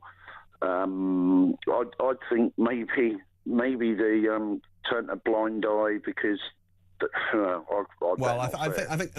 Look. Let me say it for you, Keith, and you tell me if this is a reasonable thing to say. When you have a head teacher who is telling the truth, who is stating two facts, this person has a knife and he happens to be a black boy, and that is factual, and is told you're racially profiling him. It is easy to extrapolate that and see how authorities may not have necessarily gone as hard as they should have gone on the Rada Kubana family, because they might be accused of being racist too. Racist, yeah. Does that sum up what your thought is on that? Well, yeah, exactly. I wasn't sure what I could sort of say, but you've said it for me. If it had been a white kid doing it, it would be all over the papers. I think it's a perfectly legitimate question to ask that question, and I hope Sir Adrian Filford does that and properly answers those questions, because all Keith wants, all I want, all of us want is fairness, equality before the law, and this woke cancer in our society to go. Those children's lives could have been saved. Those children's lives could have been saved. Keith, thank you for your thought on that, and thanks to Ben in Belfast, who says if families and communities don't do more to tackle the radicalisation of their young people, we will see more deadly attacks and innocent lives lost. And if parents do nothing, as in the case of Axel Rada Kubana, they must be prosecuted. Ben, I know exactly what you're talking about that, and here I have some perspective.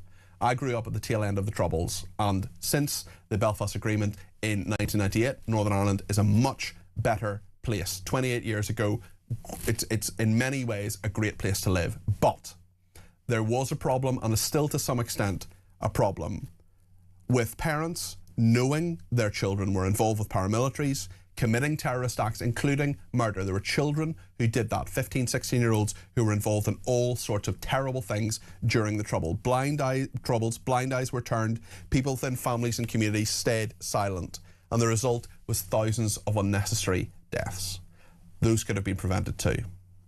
People need to be responsible, they need to be adults about this, they need to lead, and they need to lead their families. And we as a society need a culture where it is totally unacceptable for everyone to sign for a machete, to not report your son. Or alternatively, for the people who do the right thing, Joanne Hodson, for example, the person who said on his first day at her school that he was very high risk, had a manner devoid of any remorse, and she was accused, basically, of being a racist.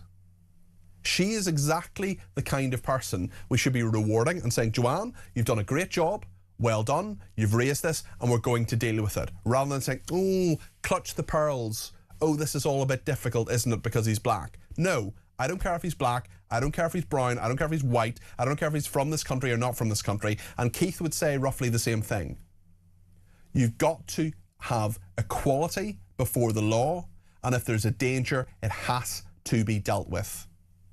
We might be in a situation, had that common sense approach been there, that those 3 little girls would be alive. It's absurd. It's crazy. It's a system that doesn't work. It's parents who are completely irresponsible. And I agree with Ben in Belfast and many other people that they should be held criminally responsible. We're going to talk in just a second about disgraceful videos targeting Jewish people in our society. Stay with us.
Across the UK, on DAB+, on your smart speaker, on your smart TV, and on your side. This is Talk. Thank you to everybody who has been in touch, including Brian, who says this bloke, Sebastian, earlier on was in complete denial. He's trying to defend the indefensible. Has he not seen the official figures of illegal immigrants and criminal activities? Lots of people getting in touch about that. Les, as well, talking about schools and discipline. He says, back in my day, in the late 60s and early 70s at my primary school, my head would have collared you and washed your mouth out with soap and water if you stepped out of line. I never had the pleasure of that experience, and look how I turned out. Discipline and etiquette actually works. It's everything. It's schools, it's families, it's society, it's all of it. Martin's been in touch with a voice note on the Southport killings. This is what Martin has to say. I was chair of governors for 10 years of a state primary school, and I suspect that what is going to happen following the Southport inquiries, that if and when the grooming rape investigation gets underway, they're going to find out that other head teachers of other schools have been reporting upwards to the local educational authorities and police under the safeguarding legislation, and it will have been squashed. That's the next big thing coming down the line. Very interesting point there, Martin, and thank you for that. Brian's been in touch and says, surely the person who accused this head teacher of racism should be sanctioned. Well, let's hope they are. We certainly know that person's name, and we know that Sir Adrian Filford has named that person in the first phase, anyway, of this very, very important inquiry into those murders in Southport. We'll continue to bring you all the details of that as that goes on. But I want to talk about something else now, which is similarly worrying. A writer and campaigner on anti-Semitism, Heidi Backram, someone I've followed for a long time, who speaks such total sense, is with me now. Heidi, you've unearthed something really, really sinister. We're going to play it on the screen, and I would be very grateful if you could just talk us through what is actually happening, particularly for people on the radio. Please go ahead. So you can see a visibly Jewish man walking along a street, and it's in Golders Green area of London, a very Jewish area of London. And this YouTuber has deliberately gone there, travelled there, and is putting coins on the ground and pretending to spawn Jewish people at the coin spot. And it's supposed to connect Jews with money, and now we see a Jewish woman who he's approaching, and actually he asked for her number, and then she got quite frightened and ran away. And this is the YouTuber you can see now, and he already had a community protection order against him because the police, he was going into shops and harassing people in various other ways. So, you know, this is something he does as pranks, but he switched up his content recently from this kind of prank going into shops into approaching Jewish people on the street and associating them with being money grabbing or stingy or connected with money in some way. So this is an old trope, an old racist, anti-Semitic trope, that Jewish people are money grabbers, that they're people who have more money than the rest of us and they control the world and all that kind of stuff. He's getting millions of views for his anti-Semitism. This is proving very popular. I mean, it's one of those fundamental ancient tropes that seems to pass down from generation to generation. It's a medieval trope, actually, and we've had it for 1,000 years. It comes from the time when Christianity outlawed borrowing and lending for Christians, and then they trapped Jewish people in only a couple of careers and occupations, and one of them was money lending, and that's why Jewish people became associated with that. And this is proving very popular. This guy, has he been taken off YouTube? I'm sure there are lots of people who are complaining about it. No, he has not been taken off YouTube, and it's pretty appalling because it's been up for almost 2 weeks now. He started 2 weeks ago, and I drew attention to it when a Jewish friend of mine sent it to me because she was so upset by it. And so far, nothing from YouTube, actually, and nothing from Instagram either, because it's not just YouTube. It's across platforms, and the only platform that has taken any action is TikTok. And I know Daniel Sugarman, who is the deputy editor of Jewish News UK as well. I know you've been looking at his online postings as well. And he has talked about going into a Jewish neighbourhood in London. These are TikTokers who told a sweet guy with Down syndrome he dropped some money, and then captioning it, well, well, well, when he lifts the money. I mean, this is someone with Down syndrome that they're stereotyping and being racist against. Never mind so it people. It wasn't just one account. It was another account that I feel went even further, and they approached this Jewish man with Down syndrome, and they tricked him into taking money from them. And he was obviously just being very honest and very naive, and just interacted with them in a very, ordinary way. Very pure way, as often people with Down syndrome do. But there they were, picking on a disabled person, ridiculing a disabled person, and then putting it online for people to laugh at because of his Jewishness and because of his Down syndrome. I mean, this is just bullying at a very, very basic, disgusting level. I mean, it's grotesque. It made me feel sick to my stomach when I saw that particular video. When you see that they're approaching elderly people, they're approaching women, they're approaching disabled people, they're punching down in the very visceral way. And it is really like you have a very instinctive feeling of, yes, this is bullying. This is at its worst. And it's horrific. They planned it, they filmed it, and then they went and put it online and edited it and put it out there. And one of those videos got 17 million views. This is not just this. I mean, people said to me, you shouldn't really highlight it, but actually it's already spread through the internet in this very profound way. And we need to get these videos taken down. You absolutely should highlight it, and what you're doing is absolutely correct. We live in a world, and we live in a society where this anti-Semitism is everywhere. It's top to bottom. It's in so many different institutions. You don't need me to explain that to you, Heidi. You've done brilliant campaigning about it, and I don't mean to be patronising in any way. But I look at, for example, the Guardian newspaper this morning, and what have you got? You got a newspaper that had an anti-Semitic review of a cafe of Gales, saying that a Gales cafe, which was originally set up by a Jewish person, was an act of aggression, that a new branch was set up. You have a newspaper that had the Iranian foreign minister before the war putting out his bile, unchallenged in any way. I'm not necessarily against people interviewing the Iranian foreign minister and challenging him. Okay, fair enough. If we do that robustly, maybe that's good journalism. But they gave him an op-ed. They said that was fine. And then on the front page this morning, you've got Francesca Albanese here saying you're defeated the moment you stop fighting. She is the UN rapporteur on the Palestinian people, and someone who has been very, very anti-Israeli and anti-Jewish, I would argue, in my strongly held personal belief, on a number of occasions. So every day, this is just top to bottom in our society, Heidi. What do we do about it?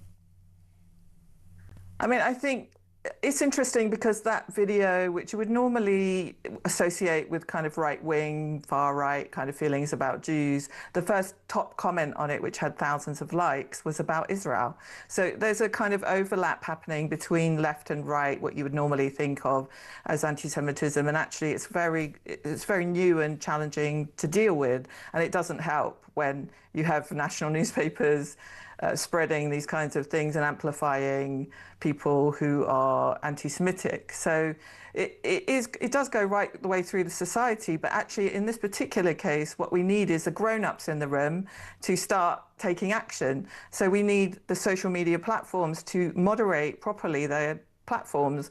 We need the police to act when these things happen. That is a clear hate crime that happened multiple times on the street. It's around the corner from where those ambulances were set fire to.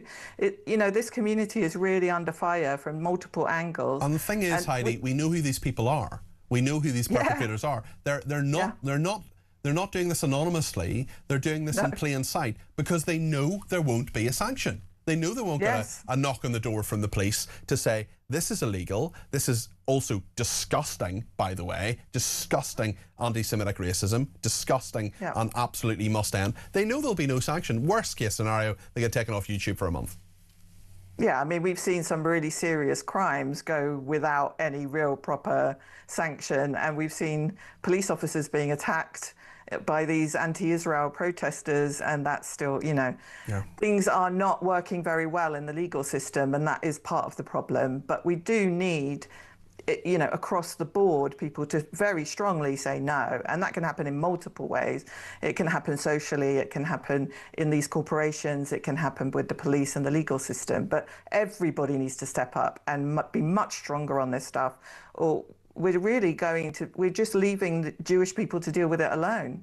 I actually interviewed Francesca Albanese once on a different station. Don't think she liked me very much. Can't think why. Heidi, thank you very much. Please do me a favour, one favour. Just keep doing exactly what you're doing. Really admire you. Heidi Backram there, who is a writer and campaigner on anti-Semitism. She brings things into the public domain all the time that are happening right now. So much of the media will ignore this. So many people won't tell you what's going on. We will. We cover all the stories that other people don't cover, and some of the stories they do, including the fact that 5,000 town hall fat cats now have six-figure pay packets. A record number of them are pocketing over £150,000 a year. And guess what? Council tax is going up. I know mine in the area where I live went up nearly 5%. I expect it was in a similar position in many parts of the country as well. We'll talk about that in just a second. Let me know your thoughts on all of this. 0344 499 1000. Stay with us.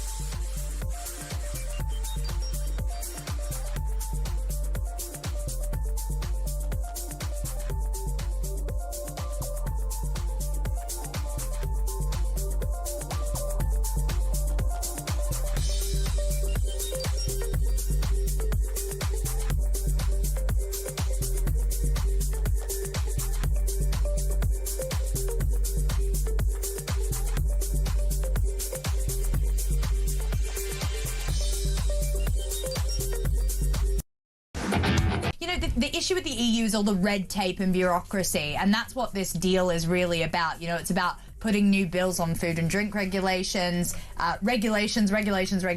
That's what it's about, and that's not going to help our economy in the slightest. Yeah, the three rules of the world. America innovates, China imitates, and Europe regulates. Yes. That's what we do. We just pour a mountain of red tape onto everything and make it not work.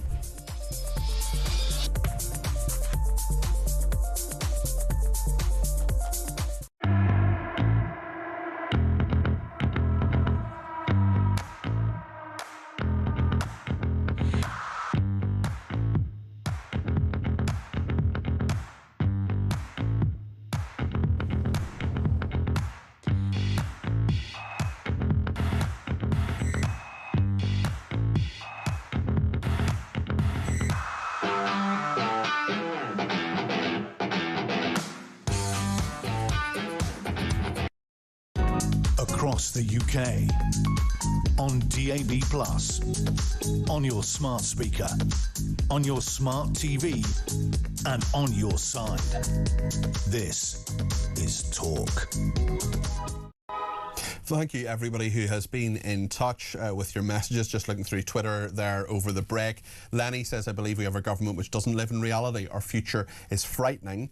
Another person says, why are none of the mainstream media reporting on what's happening in Ireland? Potentially the government could have fallen today. Is there a news blackout to prevent similar civil unrest here? This is a very important story. Irish people standing up to an anti-democratic government. In that person's view, of course, we cover this on Friday about those fuel blockades. And yeah, we will continue to cover it. I'm very happy to look into that a bit more, certainly as time goes on.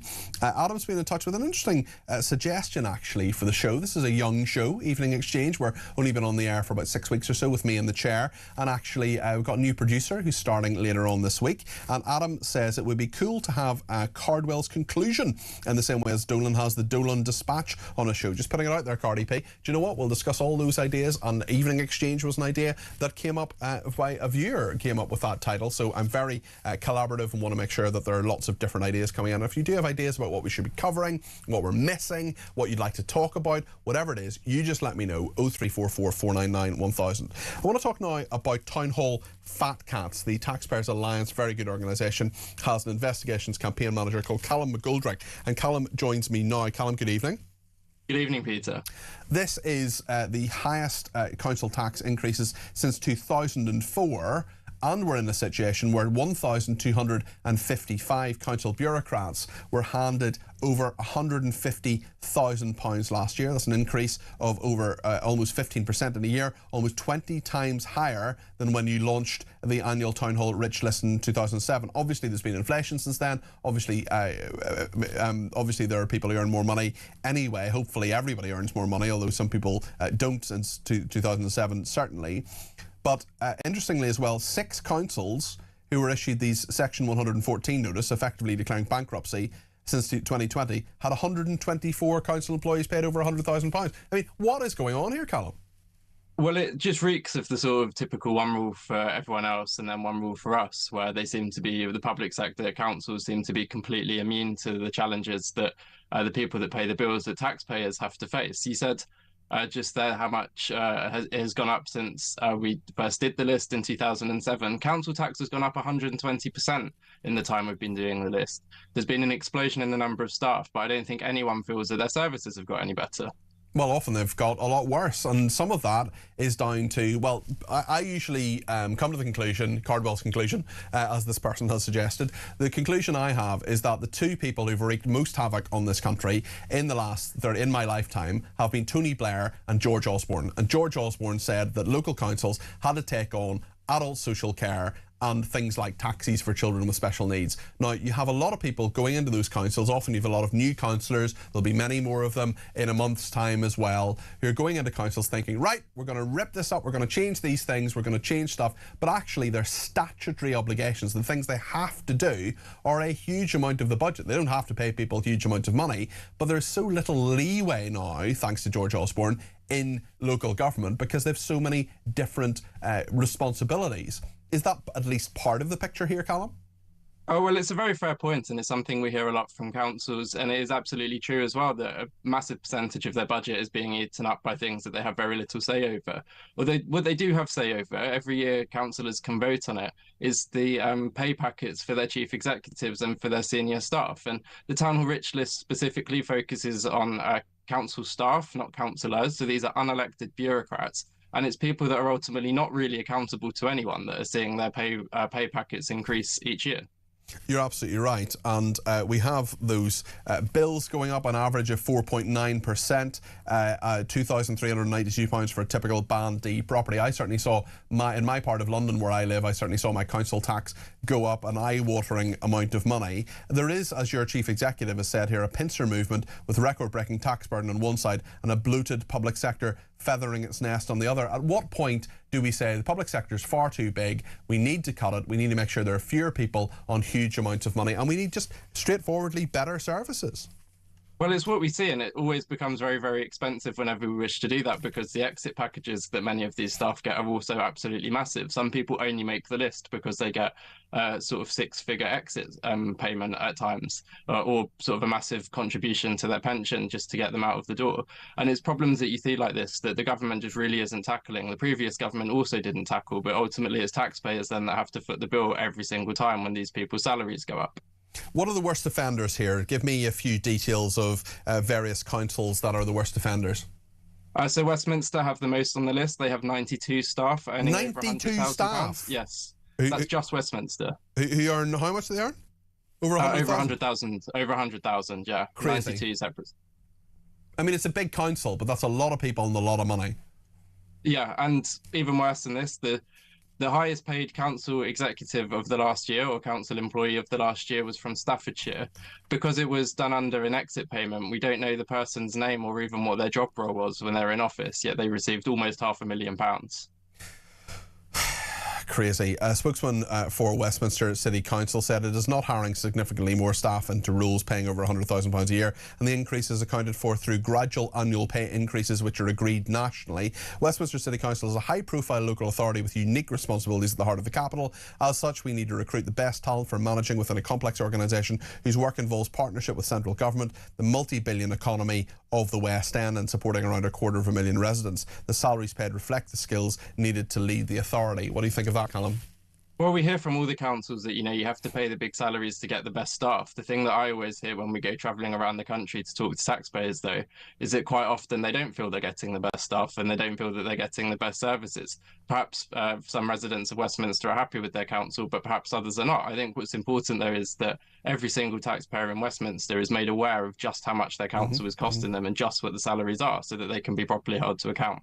And also they can change the councillors in Westminster City Council. They can change the councillors in many, many councils. Thousands of them are up for grabs over in the 7th of May. But it's very, very, very difficult to get rid of any public servant, as we know, whether they're doing a good job, a bad job, an indifferent job. If you pay them a certain amount of money, I would also question, if I were you, I would say, how many people have you actually got rid of in the last year due to incompetence? How many people have you said, right, you're not up to the job, off you go? Because when I worked in the civil service as a special advisor for 3.5 years, worked alongside civil servants, I always give the example, I'll not be too specific here because I don't want to identify the person because that would be unfair, but there was one person who we identified politically, as not up to their job, up to her job, and what happened? She was promoted and sent to another department. Well, and we saw there was a Telegraph story the other day that sort of said that it's, I think it was the Department of Transport actually lost more civil servants due to people dying in office than through firing due to poor performance. Yeah. And part of the reason that it's just so expensive to get rid of them, because if you want to do it sort of nicely and kindly, then you do have to pay these massive exit packages, because quite often they're such cushy jobs, no one ever wants to leave them. Well, of course, why would you leave them? Yeah, certainly when I worked in the civil service of journalism, the BBC, there were quite a lot of people who were never going to leave, actually, and often when you do redundancy packages, it was the really good people who left because they knew they could get a job somewhere else. Lots to discuss on all of that. Callum, thank you. There's Callum McGoldrick there, who's Investigations Campaign Manager at the Taxpayers Alliance. What do you think about this? Are you getting value for money from your council, and what's on your mind if you do have a vote, as I do in my part of London, on the 7th of May? What are your thoughts on all of this? 0344 499 1000. Thanks for your thoughts on the programme as well. Elle says, I love the idea of Cardwell's conclusion. You would do a fab job of that. Well, thank you for that. We'll discuss that as we tweak the programme, move it into a new era with our new producer who's starting very, very soon. Angie says bring back Cat of the Week. Angie, I'm sorry, we're not bringing back Cat of the Week, but it was a beautiful, beautiful era. Brian says, good evening, Peter. I believe public sector workers and six-figure salaries should be performance-based. And another person says, the worst political leaders in my lifetime are Margaret Thatcher, David Cameron, Liz Truss, Boris Johnson, and number one, Nigel Farage. Very interesting. Well, I want to talk to Martin in Nottingham, who's given me a ring on 0344 499 1000. Martin, you're very welcome to the programme. What's on your mind? What's on my mind? Well, I think one of the things that's ruined this country, certainly the last 20 years, is the race card. And I think if we could get rid of it, this infatuation with race and colour, I think this country would be in a better place. Totally agree with you. The race card shuts down all debate unless you're on the left wing. Some people are racist, though, Martin. What do we do about that? Well, people are racist against white people, aren't they? But we don't tend to go down that route very often, do we? We should more than we do, certainly. Are you a white person, Martin? I'm a white person. I'm with a mixed race partner, lady. Do you ever think you've been a victim of racism because you're a white man? Has that ever occurred to you? Do you think? Yes, only because I didn't get a job on quotas that I was better trained for than the person that got the job. Yeah, and that was that they actually admitted that the job went on quotas because the person was black. And as my partner, my lady, has said before, she's sick of being baby-minded by the left because she doesn't need it. She's always constantly told she's got it bad and she's of colour and all the rest of it. I think the race card, seriously, has got so much to answer for. I think you're absolutely right, Martin, and I do think we need to have a better and more honest conversation about it as a country. I mean, presumably your phone call, I'm not putting words in your mouth, but presumably you thought you'd left the phone because of Axel Radicabana and the detail there. Was that why you gave me a ring, or was it just a more general point?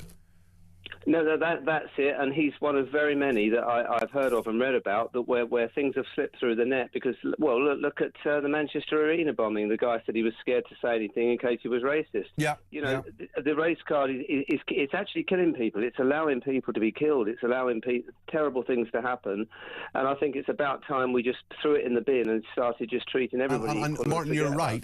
It's absolutely not just about the big stuff and those people who lost their lives because people were too afraid to speak out. That's the big stuff, and that's really important, and we should absolutely 100% talk about it. But it's the small stuff as well, Martin. It's the assumptions people make in the workplace. It's the things people don't say because they're worried about being cancelled or worried about being seen as racist, isn't it, Martin? Yeah, I couldn't have put it better. You're absolutely right, and that's why, as I say, my partner sometimes gets what she calls baby-minded because people say, "Oh, you know, it must be really difficult being." And no, she says it's the best country in the world. That's why I'm here. And she must feel so patronised. She must feel so patronised by the people saying, "Oh, well, you're not white. Life must be very difficult for you. You're a victim."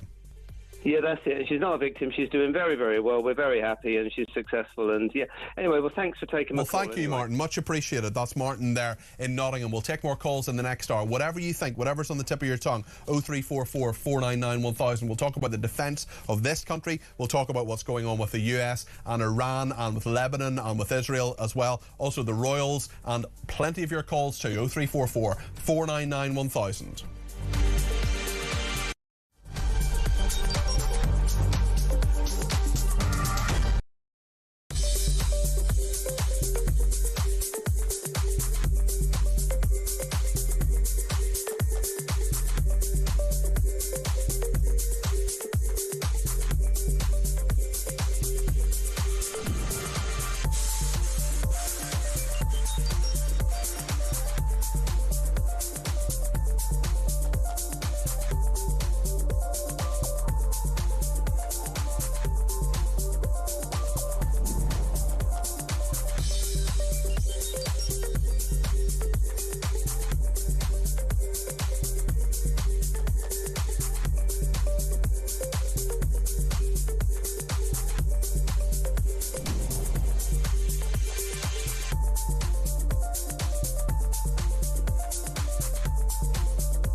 across the UK.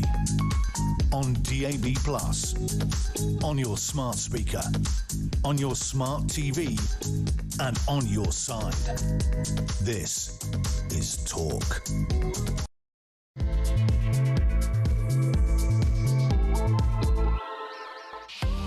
The UK is not prepared for war. Those are the words of Lord Robertson, the former Defence Secretary and the former head of NATO. What should the government do about it? I want your views on that. 0344 499 1000. Also, as Martin just said, should we stop playing the race card? There are so many people in our society who won't say things, won't act, won't do things, and are worried about being cancelled simply because they point out facts, such as the head teacher of Axel Radicubana, the Southport murderer's school, when that woman said he has a knife and is a black boy. That is true. She was accused of being racist. Absolutely disgraceful. Those were facts that she was saying. We'll talk about Donald Trump as well and Iran and JD Vance, his role in all of this. Trump says there could be more negotiations in a couple of days. We'll talk about Harry and Meghan in Australia too. Lots of things to talk about this evening. I know there are people who want to get in on one in, one out. They want to get in on the Middle East, for example. There are people who want to get in on the role of the government. Whatever you want to say, however you want to say it, I want to make sure you get your voice on the air between now and 10 o'clock. Petri Hoskin will be coming up at 10 o'clock. Whatever you want to say, however you want to say it, 0344 499 1000 is the number to call. You can text me 87222 with the word talk in your text. You can tweet me at talkTV, follow me at Peter Cardwell. You can send me a WhatsApp voice note, you can send me a WhatsApp text message, or you can give me a ring, all on the main number 0344 499 1000. So much to discuss between now and 10 o'clock here on Evening Exchange.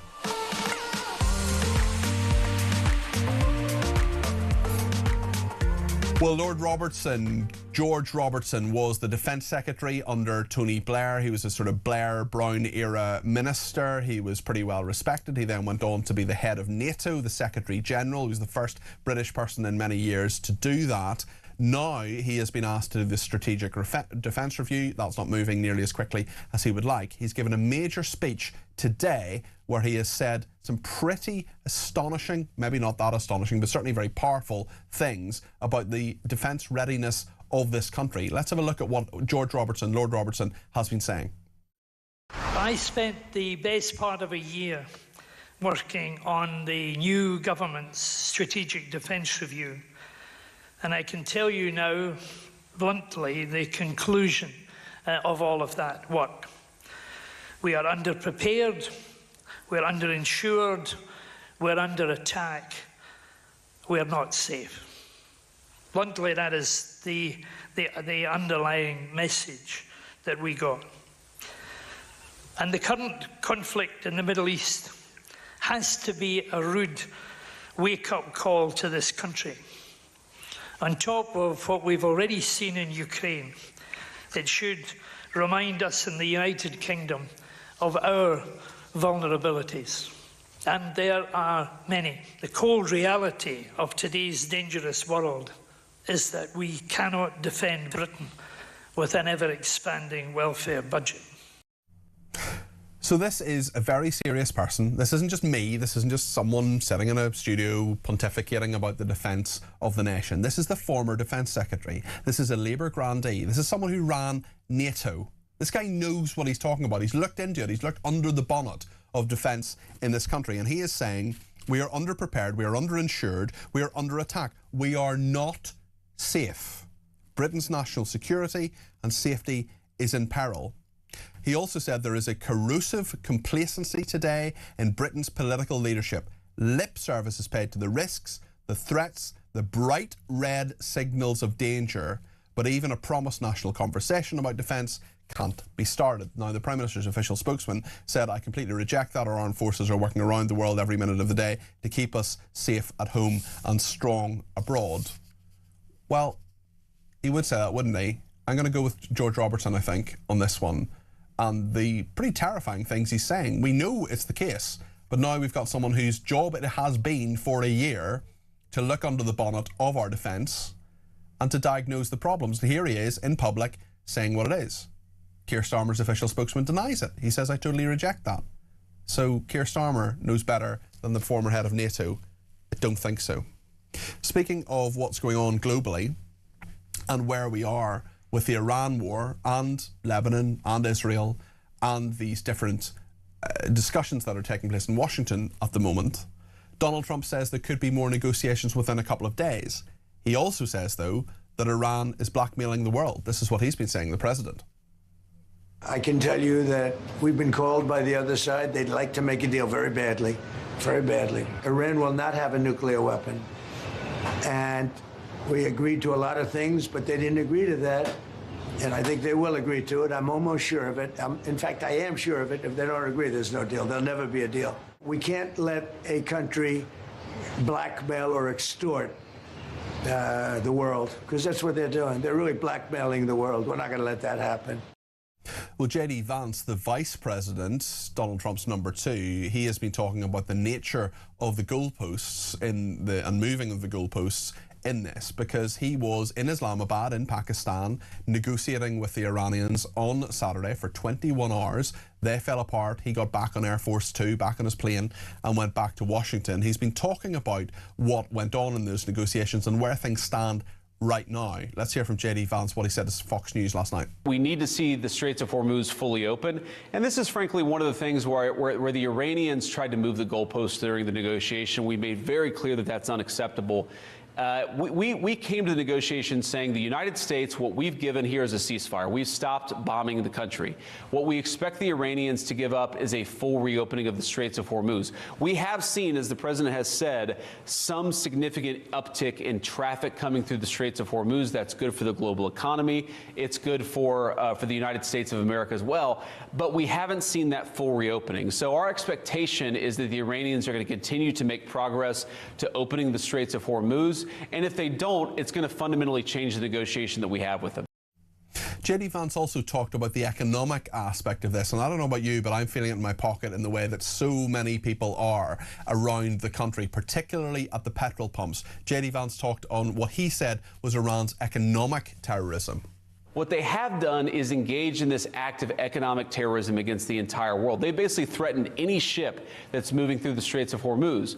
Well, as the President of the United States showed, two can play at that game. And if the Iranians are going to try to engage in economic terrorism, we're going to abide by a simple principle that no Iranian ships are getting out either. We know that's a big deal to them. We know that applies additional economic leverage. And again, Brett, the president wants the Iranian people to thrive and succeed. He has had his negotiation team put on the table a serious proposal. The ball is in Iran's court.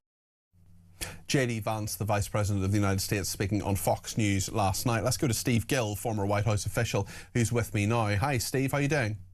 Hey, Peter. Good to be with you. And first of all, I don't think anybody can seriously disagree with Lord Robertson's assessment. The good news is that Keir Starmer can reach out to Macron in France and get advice on how to surrender both internally and internationally. They have a lot of experience. So Keir may need to have a summit with Macron. Yeah, he can probably sell us a few white flags. They have an abundance of them. Steve, when it comes to all of this, when it comes to the attempts of the, perhaps not particularly serious attempts of the United Kingdom to help the United States, when it comes to the situation that the White House is in right now, what's your assessment? Well, I think that NATO and the U.S. were on thin ice before we got into this situation. President Trump has not had great respect or trust in NATO before. We saw, France and Germany and the U.K. and now Meloni in Italy, kind of head to the sidelines, Spain and others. Many of these countries weren't paying their share, their limited share, before. Trump dragged them kicking and screaming to the 2.5% to 5% payment. Many still aren't making that payment. So I think what this displayed is that not only are they not paying, that the U.S. is paying the lion's share, and that failure to pay allows them to have 5-to-1 spending on welfare rather than defense. So American taxpayers are footing the bill for Europe's welfare programs. I think President Trump has been done with that for a while, and I think you're going to see troop movements. I don't think you're going to see the U.S. pull completely out of NATO, but the shift is coming, including who's paying the bills. Yes, you're right, Steve. I just wonder what's going on about the first round, about these talks that could happen again over the next couple of days, and particularly about the naval blockade as well of Iran's ports, notable for their inconsistency, apparently, possibly because American forces were not yet quite ready for what the president wanted them to do. Well, I think the key here is that President Trump has been very careful not to do the bombing campaign to destroy the oil refineries, the oil storage, the oil facilities of Iran, because that would take a decade or more to rebuild. It would destroy completely the Iranian economy. He wants them to be in position, if we can reach a resolution, to be able to rebuild, to benefit the Iranian people. So we could have taken Karg Island, we could have bombed the snot out of it and destroyed 90% of Iranian's oil revenue capacity. We are taking our time. You got to clear the strait of the mines that the Iranians apparently acknowledge. Okay, we don't know where they all went. Some of them are floating. You have to clear that to really have safe passage. And then you have to make sure that you've got the escorts in place to make sure that the radical factions within Iran aren't continuing to take shots. I do think we get to discussions again soon. President Trump seems to think it'll be in the next couple of days. I think that's probably going to be the case because they realize that their economy is virtually in free fall. And apparently some of the negotiators went back to the more radical factions in Iran and said, look, we can't pay our soldiers. We can't pay our military. We can't pay anybody. We are going to be at complete risk if we don't reach a deal. And I think that's why we're going to see them back at the table. So perhaps the strongman actions of Donald Trump are actually paying off. A lot of his strategy has been very much criticised, and I'm sure will continue to be criticised because if he said the sky is blue, people would criticise that. But when it comes to Iran, this plan may actually be working. He may be cornering them into negotiating. The problem, and I think we've talked about this before, Peter, is who do you talk to? When you've killed 400 or 500 of the top leaders, who do you talk to? And if you find people you can talk to, like they tried earlier this week, can they implement anything they agree to? Because you've got the IRGC and the radicals that still want to continue the fight, even if they destroy their whole country. So who do you talk to? And if you talk to the right people, can they put anything in place? I think we still have serious questions there. Let's talk a little bit about Lebanon and Israel. Now, Marco Rubio has done the almost impossible and got the Israelis and Lebanese in the same room. We know, just as we came on air this evening, the Israeli ambassador talked to the media about that, and we know that it seemed broadly positive about the very early stages of this. Just tell us a little bit about that, because yes, it's still going on. It's a sort of parallel but related conflict to what's happening in Iran, especially as Iran has been funding Hezbollah terrorists as proxies for such a long time.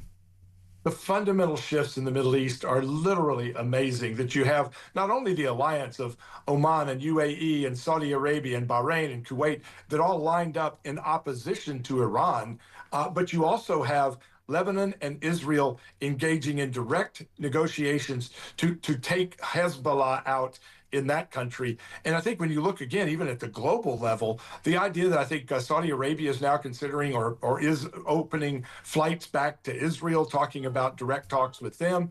Again, the world is changing dramatically and all in a positive way. Let's look at Venezuela. Cuba is kind of in the queue waiting to see Trump finish what's going on in Iran to move his attention to them. You've got Milieu in Argentina moving his country dramatically in the right direction. Bolsonaro in Brazil is now leading in the effort to replace his father and defeat Lula. I mean, you're seeing literally free market capitalism break out all over the world, new alliances, new people being able to work together rather than at odds. And I think when we look back, this is going to be an epic, historic time that in the midst of it, I don't think we really recognize, Peter. And if things don't work out in Brazil, I fear people will blame it on the Bolsonaro.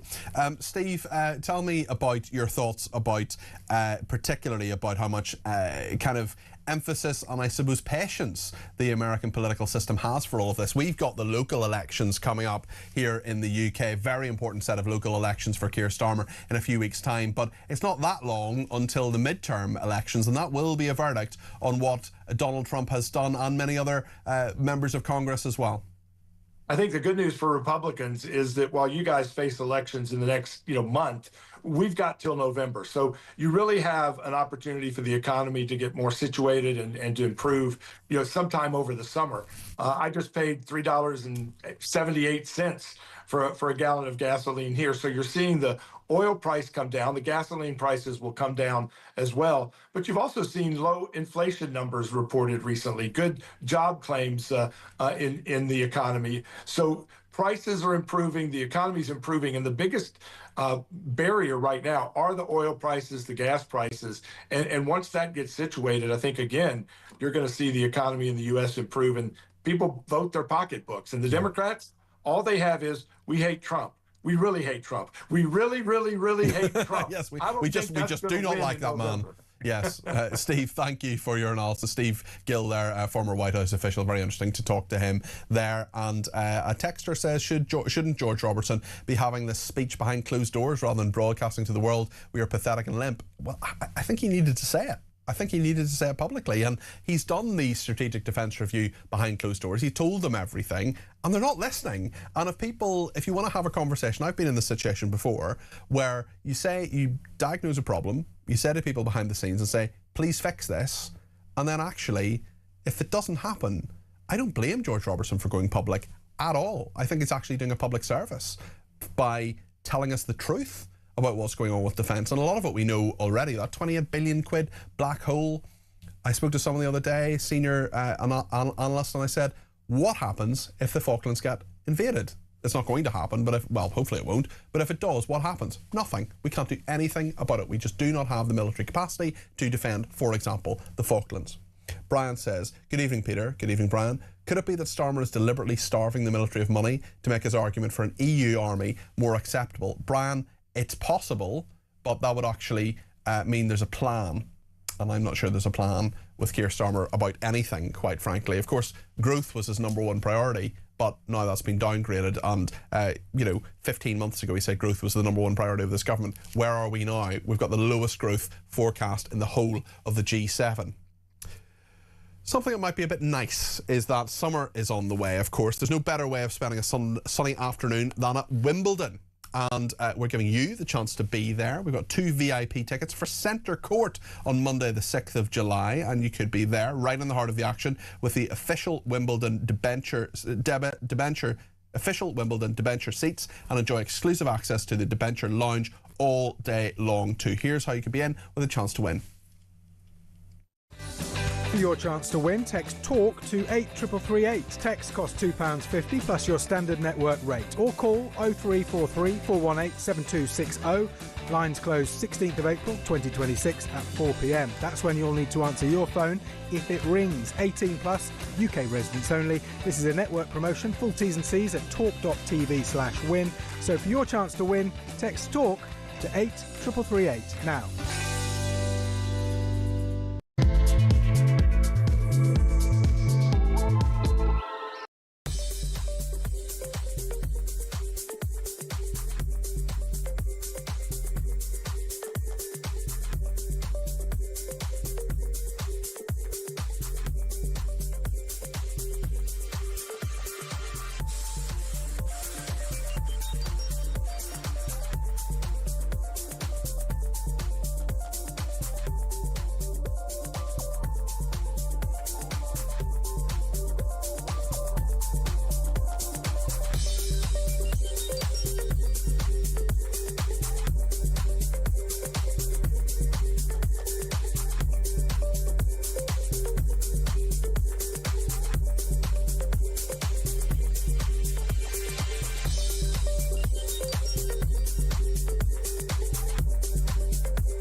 The issue with the EU is all the red tape and bureaucracy, and that's what this deal is really about. It's about putting new bills on food and drink regulations, regulations.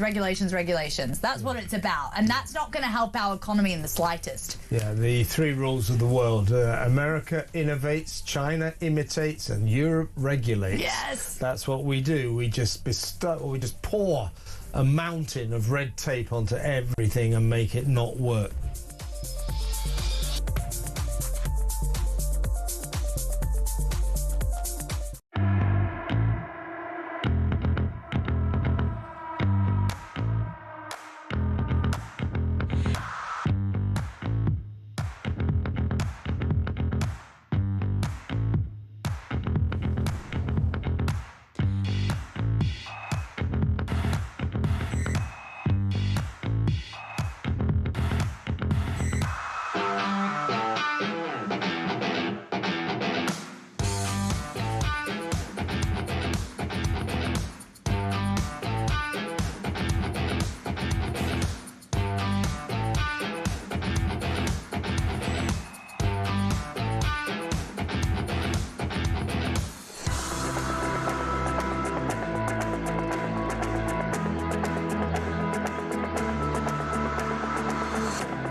the UK. On DAB+, on your smart speaker, on your smart TV, and on your side. This is Talk. Let's remind ourselves of what George Robertson said. This is a really serious person saying really serious things. Former Defence Secretary, former head of NATO, member of the House of Lords, the person who Keir Starmer asked to look under the bonnet of our defences to find out exactly where we are, how we can defend ourselves or not, as he has been saying this evening. Let's have a look. I spent the best part of a year working on the new government's strategic defence review, and I can tell you now, bluntly, the conclusion of all of that work. We are underprepared, we're underinsured, we're under attack, we're not safe. Bluntly, that is the underlying message that we got. And the current conflict in the Middle East has to be a rude wake-up call to this country. On top of what we've already seen in Ukraine, it should remind us in the United Kingdom of our vulnerabilities. And there are many. The cold reality of today's dangerous world is that we cannot defend Britain with an ever-expanding welfare budget.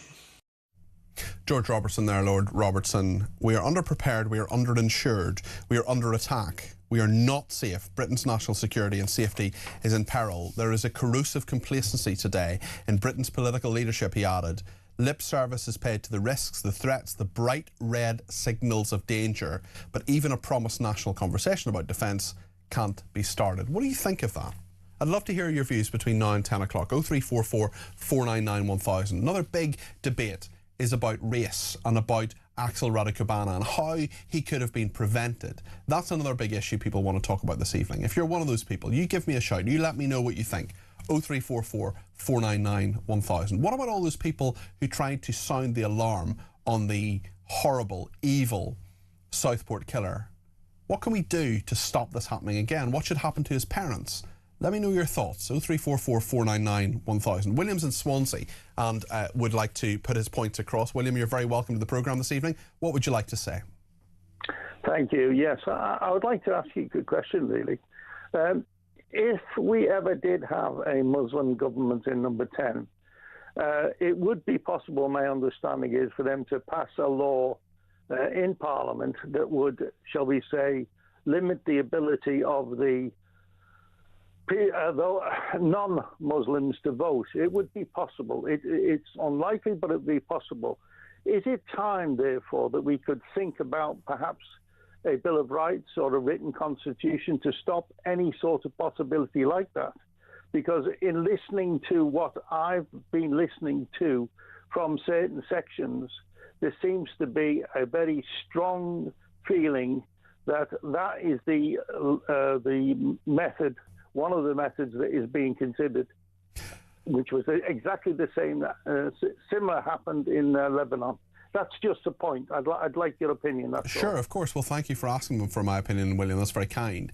So to have a government that would... it depends what you mean by Muslim government, because there are Muslims in government, for example, Shabana Mahmood. No, majority. Yeah, okay. Majority.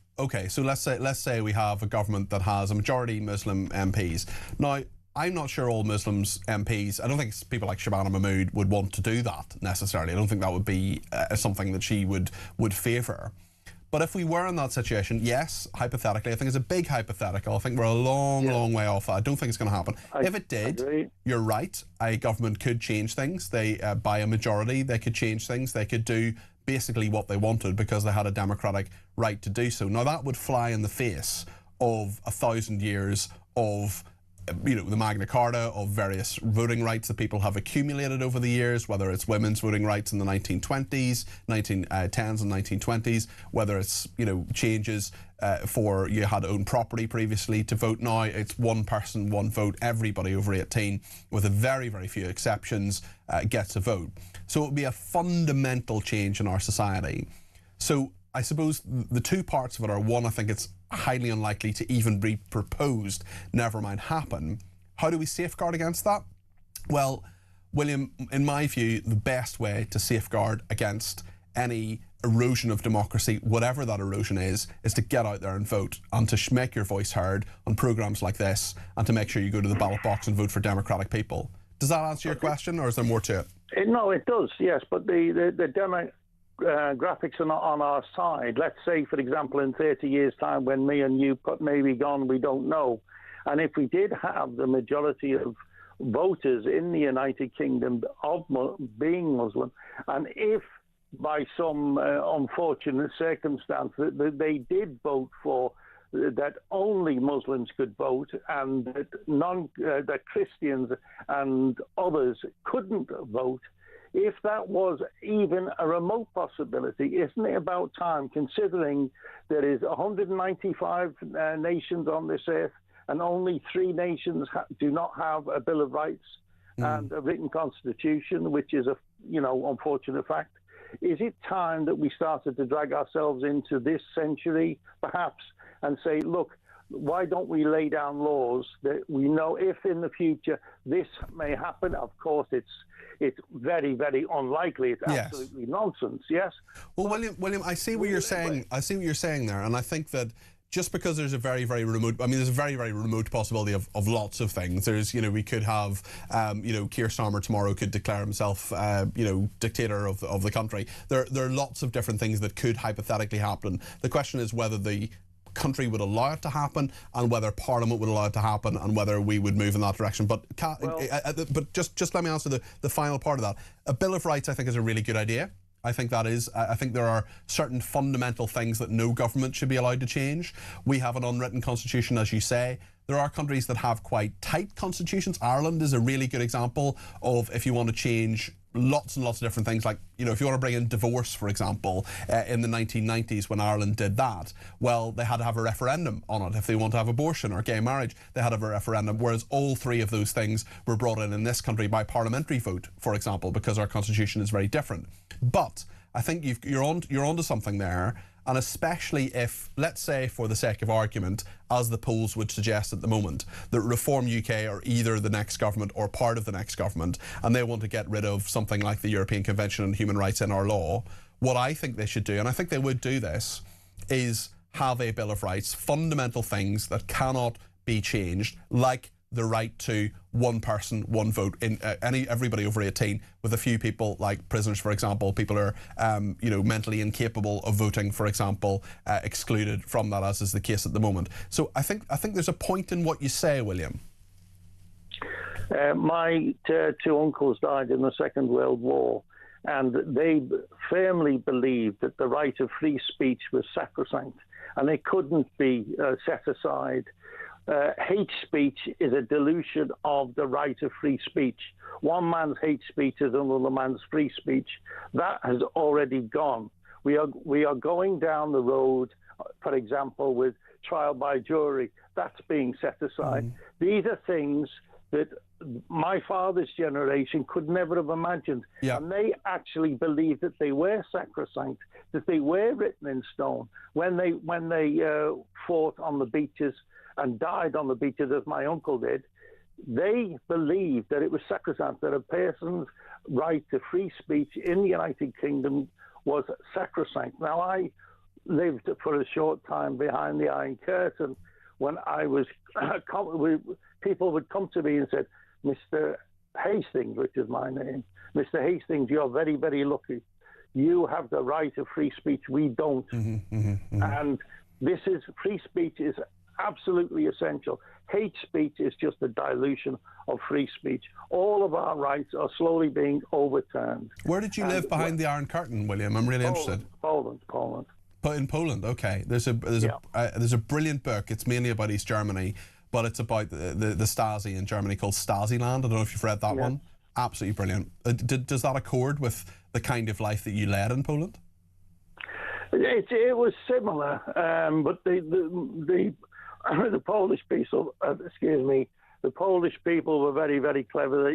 They used to say, they pretend to pay us, we pretend to work, etc. But there was 90% of the people hated the communism, and so on and so on and so forth. Also, in the future, watch Poland, by the way. Poland will be very, very, very quickly, and so on and so on and so forth. Yeah. Anyway, they've certainly had a lot of economic development in Poland recently. William, really interesting to talk to you, and I don't know about you, William, but I absolutely plan to be here in 30 years' time, and I hope you are too. So thank you for your call this evening. That is William in Swansea, although no man knoweth the hour, as we know. Penny's been in touch and says, your caller, William, could be so right. Can you imagine an Islamic country allowing even one Christian in an Islamic parliament? It would never happen, never be allowed. We're totally mad. It's a big, big hypothetical, Penny, and, 85% of people in this country are white British, so let's get this in perspective. Certainly what William said, it's not completely out of the question, but there are of course many things that aren't remote. There are lots of remote possibilities, but I think his more fundamental point about one person, one vote is absolutely central, and it should never be eroded to any degree. And as I would say, on the 7th there are lots of people ring into this station, text in, whatever, or maybe never text in and feel really, really grieved what's happening in this country. I am not under any circumstances telling you to vote for a particular party. That is entirely up to you. I couldn't do that anyway within broadcasting legislation, even if I wanted to. So I'm not doing that. I'm really, really clear. But what I would say is you have a vote. Most people in this country, Scotland, Wales, and many, many parts of England, there are local elections, there are elections to the Scottish Parliament, there are elections to the Welsh Assembly that are coming up on the 7th of May in just a few weeks' time. You have a vote that lots of people don't have. Lots of people do not have a vote. Look at those people in Iran. Look at what is happening in so many places around the world where people don't have a voice and can't have it heard. You might say, oh, what's the point in voting? It's always the same people get in, Well, no, actually, we're in a really, really interesting political firmament at the moment, political atmosphere. We're in a situation where your local councillor might be voted in by 400 votes, 450 votes. One vote, two votes, a family, you and your partner, maybe your son or daughter or whatever, that could make a difference. So all I would say is get out there, vote, do your democratic duty.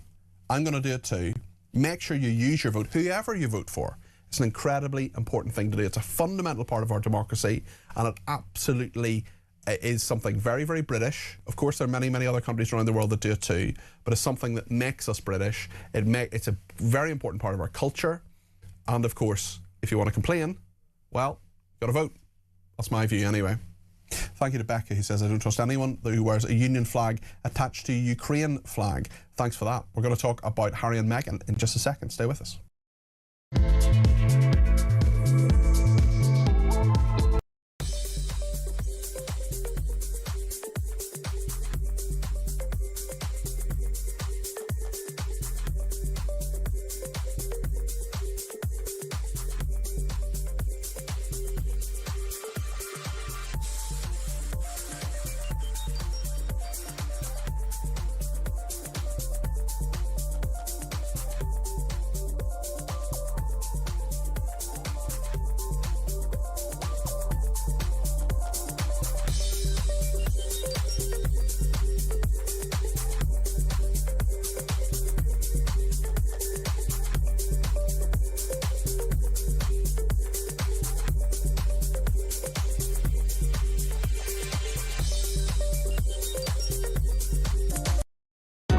Across the UK, on DAB+, on your smart speaker, on your smart TV, and on your side. This is Talk. Elisa says, regarding Lord Robertson's findings, let's face it, we're truly screwed. Pithy. Let's talk about Harry and Meghan. They're set to begin a quasi-royal Australia tour. They're going to leave Archie and Lilibet at home for a 4-day visit, including a £1,700 girls' weekend retreat. I can confirm right now that Rupert Bell is not going to be on that retreat, much as he would like to be. Rupert, you're Talk's royal correspondent. Thank you very much. You must be devastated not to be in the girls' weekend retreat. Well, I just feel that, I believe everyone's got to share rooms, but so right, okay. So let's be honest, that puts me on the outside from the start. So Peter, I'm not going to be invited, But they've arrived and we've gone into quasi-royal tour mode. And actually, I've just been speaking to a friend of mine in Australia who lives in Sydney and is, you know, moves in the right sort of circles, if that's the best way of describing it. And she'd just gone, this is not going down well. Now, they all know in Australia, and her last words were to me was, well, after she dissed Australia in 2018, when she said, why aren't I being paid? They are sort of slightly, you know, wondering, what's the point of this? And today we've seen them, look, they've gone to a hospital and but you just feel, and Meghan's gone to a homeless event, and then you think, well, that's just having a pop at William. It's all being contrived to try and make them look good. Well, we're told the visit will focus on mental health, community resilience and support for veterans and their families alongside private meetings and special projects. Why are they actually doing this? I mean, what's the point of it? Well, to try and rehabilitate themselves, because let's be honest, a week ago, Harry gets told that he's got a court case against him. They've got to make themselves look good, you know, and suddenly they are a force for good again. And they're going to Australia, but actually the Australians can see through this. Now, it might be they go to Victoria and they've gone to the Children's Hospital, and that's fine. And you know, if there are people who are supporting it, I'm not going to say that's a bad thing. But at the heart of it, you actually know what the Sussexes are working on, which is trying to rehabilitate their image. Now, of course, they've got to get it funded. Now, who is funding their trip? Now, some Victorian MPs have been saying, we don't like it, and you know, they're on a private visit. Why are we funding Just to be clear, those are MPs in Victoria, in Australia, rather than MPs from the Victorian era. Well, yeah, okay. Okay. You think I probably am from the Victorian era? No. You're a thoroughly modern man, Rupert. Come on. Yeah, but it's, you know, they have a state system, so the Victorian government are they funding their security? And one or two MPs have said, should they be on what is a private visit? It's not an official visit. They are deciding they want to go to the Children's Hospital in Melbourne, which I'm told is one of the best hospitals in the world looking after children, which I can applaud. But then when you look at the homeless move, that is basically a move against William, because that's one of his great cause celebs. I suppose some people would say, why shouldn't she go to a homeless shelter, or why shouldn't she go to a homeless project if she wants to? She's showing compassion for people there. We also have Harry, who is due to be a guest speaker on Thursday at a summit which explores the intersection of leadership, psychosocial safety and human connection in the workplace. Given that Harry and Meghan have lost so many staff, with many allegations of bullying going around, are they actually in a position really to talk about this properly? Well, this is what people question, because he's going around America giving speeches about workplace, but last time I looked, I don't know when he ever did a 9-to-5 job. You know, let's be honest. Yeah. You know, he is sitting in his ivory tower, able to go in and say, this is what it's like.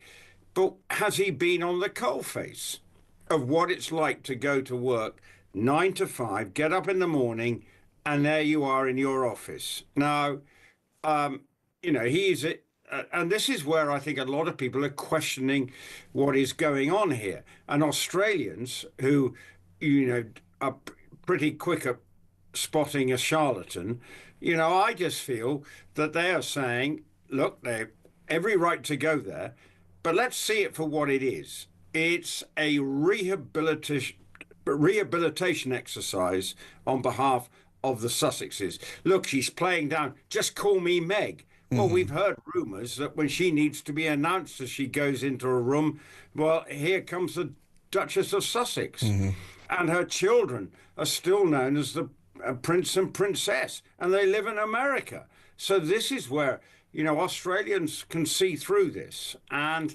that's where they may be doing good work, but let's be honest, these are private citizens going to Australia pretending they're on a royal tour.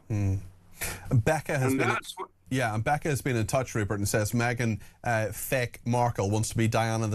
It's so bad it makes me sick. I mean, that is the sentiment so many people have towards Meghan, isn't it? Yes, and look, and that's why she's trying to rehabilitate us. She's a woman of the people. And,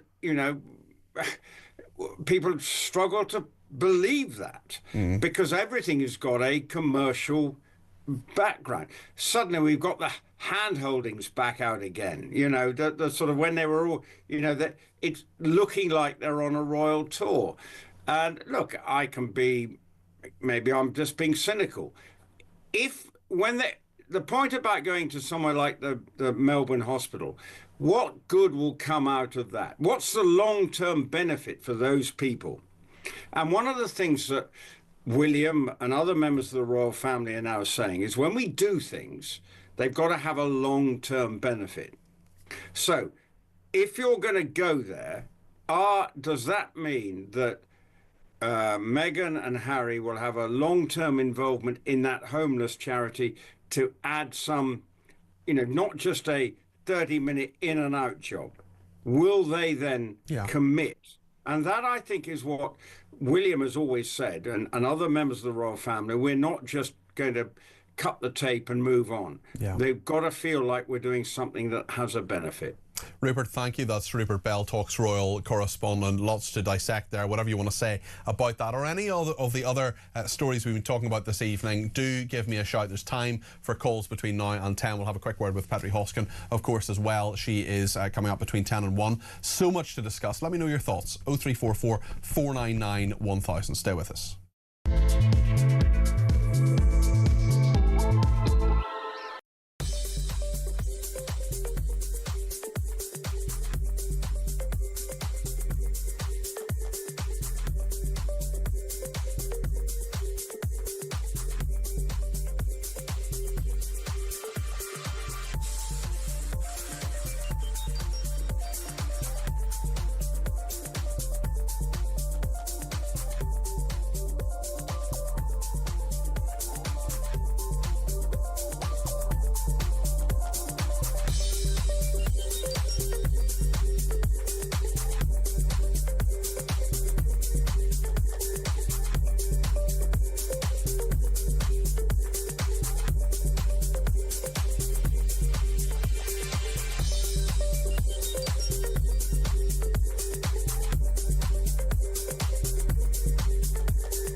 The issue with the EU is all the red tape and bureaucracy, and that's what this deal is really about. It's about putting new bills on food and drink regulations, regulations.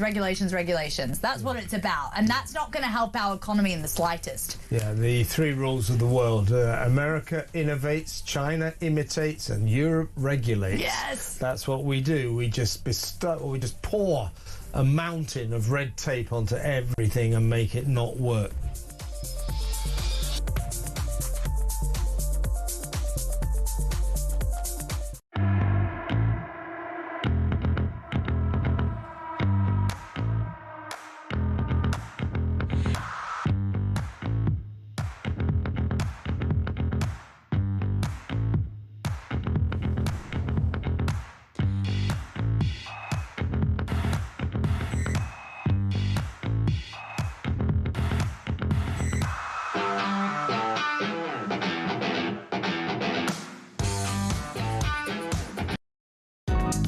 across the UK. On DAB+, on your smart speaker, on your smart TV, and on your side. This is Talk. I've just got a message from Heidi Backram on Twitter. Heidi, we spoke to about an hour ago about those absolutely vile videos of people being horrible to a Jewish Down syndrome child, and also just Jewish people more generally throwing coins. They thought, oh gosh, what's this? Went to have a look, picked them up, and they went, oh well, you know, Jewish people and money. Horrible anti-Semitic racism, absolutely dreadful. Heidi has said all the videos are gone now from both horrible accounts, except for one of them on Facebook. So thank you, Heidi, for that message, and thank you for alerting me to that. Lots of messages coming in on all sorts of different ways that you can get in touch, of course. 0344 499 1000. Tad has texted me, 87222 with the word talk in your text. Tad has texted me to say 40 grand per family, so the taxpayer is picking up the tab for useless, unworkable, airy-fairy Labour policies. In the Second World War, Churchill fenced off the Isle of Man with barbed wire to contain the Germans already in the UK. It worked, so let's follow that precept and have internment camps on an uninhabited island and put these uninvited interlopers here. We have to be strong, we have to be resolute, and if they don't like it, tough, says Tad. Well, I'm not sure that was entirely fair to people who happened to be German in the Second World War, Tad, so I think I would just raise a question there, but certainly thank you for your message. Carol says, I wish I could vote in May, but here in Liverpool, they're not holding local elections this year. Well, it'll come round quickly enough, Carol, certainly, but yeah, there are big local elections this year. Diana said, good evening, Peter, can you please post your interview with Heidi Backram on social media? I didn't think anything could shock me anymore, but this did. Diana, I've done that, and well, Heidi posted it and I've retweeted it. Diana, if you go to @Peter Cardwell, you will find it. I'm sure our social media team behind the scenes here will be posting various bits on it in the next few hours. We'll see what happens there. Leslie says, how nice Megan visited a hospital. Pity she didn't visit her father when he was in hospital. And another person says, the dreadful murders in Nottingham, Southport and Manchester all could have been prevented if it were not afraid to be labelled racist. And on that point, actually, Brian in Rugby's given me a call, 0344 499 1000. Brian, you're very welcome to the programme. What would you like to say this evening? Yeah, about 6 months ago, I was a supervisor of a security company. One of my jobs was to go out to different sites just to make sure that the guards were all doing their job correctly, and the client was happy with the service. Yep. On the odd occasion, I would catch people asleep. Mm-hmm. So what I would do, I would go back to the office, I would make a video of it so I had evidence, go back to the office, speak to the people that owned the company. As soon as they knew who it was an ethnic minority, they shut it off. This happened probably over about a year. I was catching 3 or 4 different people over the period, and every time they used to pull the race card. So in the end... So hold on, let me just get this clear, Brian. So you were pointing out, hold on a second, these are security guards, these are people whose job it is to be awake and alert. They're not, they're asleep. There were 3 or 4 of them, and each one of them said, you've attacked me because I'm an ethnic minority. Yes, correct, yes. In fact, one of them wrote an official letter of complaint, and I think I can't remember exactly, but I got like a warning to be careful. Did it enter your head, Brian, what race they were, or did it enter your head, here's someone who's being paid money to do a job they're not doing? 100%, and it wasn't just, it was obviously white people as well. I mean, it's not just ethnic minorities. But as soon as it came to an ethnic minority, they just kind of shut it off. And then I was banned then from going out visiting sites for about 6 or 7 months because I wasn't allowed to go out and catch anybody because they kept calling the race card. And another one as well. That's just crazy, Brian. It's just crazy. They asked you to do a job. They asked you to have a bit of quality control. You did the job, and then they said, "Oh, actually, they're alleging you do it because you're." I mean, that's clearly, from what you're telling me anyway, absolute nonsense. Oh, 100%. And I do a little bit of Uber driving as well. And I went to a food chain to pick up some food. And on the wall, there's all different signs about your bag, when all of it is in foreign languages, so foreign languages, and there was nothing in English. So I said to one of the managers, I said, "Oh, what does that say? I mean, I don't understand what it says because I'm in England, but nothing's in English. Yeah, it's all in foreign." Yeah. Oh, and that's when he said, well, why are you being racist? I said, I'm not being racist. You just couldn't understand it. It might have been perfectly relevant information. 100% it was, because you have to make sure your bag's clean, make sure you bring your bag in and all that. Because I asked somebody what it said. And so when you do let me just get this straight, Brian. When you do the Uber driving, do you do Uber Eats delivery stuff as well with the bags? Yeah. Right, Yeah, so you need to know what's the instruction, what's the right thing to do, get the food in the bag, get it out to people who want it delivered. To do your job, you needed to know what was on. And all you said was, can you translate that for me, or can you just tell me what it says? Yeah, why is it not up there in English? Why is it all foreign? Yes. And the manager said, you're a racist. Why am I being, I just couldn't understand it. So from now, every time I go into that shop now, everybody thinks I'm a racist. But you're not. I mean, it's crazy. I'm just asking, like I said to myself. And people throw around these terms so much when actually you were asking, you were actually saying, hold on a second, like, much as I would love to speak whatever language it was, much as I would love to speak every language of the world, you can't, neither can I can barely speak English, Brian, but, I can read English, and you didn't know what it was. You were just saying, please tell me. I didn't know, no idea what it said, because I'm not foreign, I'm in England. Because I'm in England and it's up there in foreign, I'm a racist. It's the same as the security. As soon as I mention the person, the colour, the race, whatever it is, I'm a racist. Brian, I was actually married to an ethnic minority person, so I can't be racist. My son is half Asian. Yes.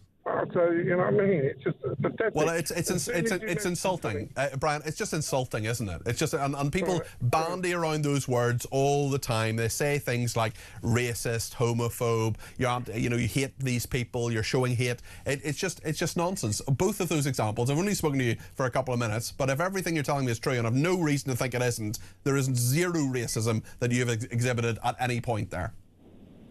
Thank you very much. Okay, Brian, good to talk to you. Show. I always listen to you. Great show. Really appreciate that, Brian. And maybe I know you're in rugby, but if you ever want to bring me some nice hot food, feel free to do so, Brian. I think I might order some later on tonight. I'm quite hungry now, actually. Let's speak to Mark in Lincolnshire. He's given me a ring on 0344 499 1000. Mark, you're very welcome to the programme. What would you like to say?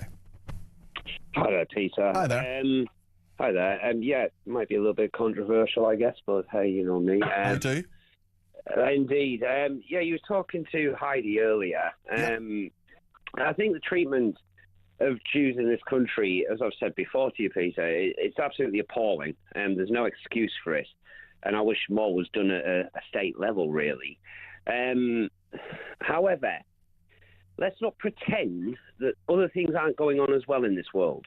Because, the Times of Israel, for example, have done, I think, more than one article now. They've done a couple of articles this year now about the persecution of Christians by religious Jews in Israel, particularly Jerusalem. Mm-hmm. And there's a series of videos with that article of Christians being spat on, assaulted. There's one where there's an older Jewish guy who goes and spits towards a Christian woman, and his two small children come running up and spit in her face. Well, that's appalling. That's dreadful. I've seen the police there watching on, not doing a damn thing, while these Jews are doing this to the Christians. There's Christians that are interviewed on there that are saying they don't wear the crosses anymore because they're scared to, because the amount of abuse has gotten so bad. Well, listen, over there. Mark, Israel is not a perfect place. It's an incredibly divided place. And there are, just like in our own country, there are dreadful things that happen there and shouldn't happen there. And certainly Christians being persecuted throughout the world in many, many countries is something we have covered and will continue to cover on this programme. And I don't think every Jewish person is absolutely perfect by any stretch of the imagination, or every Israeli is absolutely perfect by any stretch of the imagination. And we can highlight both things, I think, on this programme and elsewhere. So thank you for that call, Mark. Let's speak to Paul in Kent, final call of the evening. Paul, you're very welcome to the programme. What would you like to say? Good evening, Pete. Good show as always. Thank you. I was watching, and do apologise for this, but I watched another live broadcast. Boo. Yeah, I'm sorry. That's okay. But it was the Scottish Parliament, and I won't mention the parties and that lot. Well, I don't know what I'm allowed to and what I'm not. You just tell me what you think. I'll keep you right. Well, the Green candidate they were discussing Trump and the Iranian war and illegal, all that rubbish. Yeah. And she goes, you can't talk to, and I think the politest way of putting it, because I can't 100% remember what she said, but it's basically you can't negotiate with unreasonable people, and so they're not willing to negotiate with a democratically elected leader. Yes, but they're more than happy to sit down and talk to Iranian people that Iranian. Yeah. Well, as we know, Paul, when you're in the Green Party, Trump is always wrong, and Israel's always wrong. Those two, neither of those entities can ever do anything right, and that is the fundamental baseline principle of most people in the Green Party. And they're talking about unreasonable people. I think many of them, not all of them, but the vast majority are very unreasonable people too. Paul, we've got to go because I've got to speak to Freddie Hoskin about what's coming up in her programme. But Paul, if you give me a ring tomorrow night, we'll have more of a chat about this because it just time has beaten us. Petra, you're very welcome. How are you doing? I'm good, thank you. What's coming up on the other side of the news? Well, on the other side of the news, we're going to be talking about, we had a whistleblower contact the programme, talking about how private companies were fleecing the NHS. So we're looking into that first of all. Very interesting. Really, really interesting. The amount of profit that is being made by these private companies that could have funded 10,000 doctors and 20,000 nurses. Goodness me. So there's a lot of money being fleeced out of the NHS by these private companies. So we're going to be talking about that. We're also going to be talking about the Lebanon-Israel talks and the disarming of Hezbollah. And I want to talk about unretiring. Unretiring? Not that we've retired yet, but unretiring. I'd love to retire. Thousands of people. Yeah, coming back to work.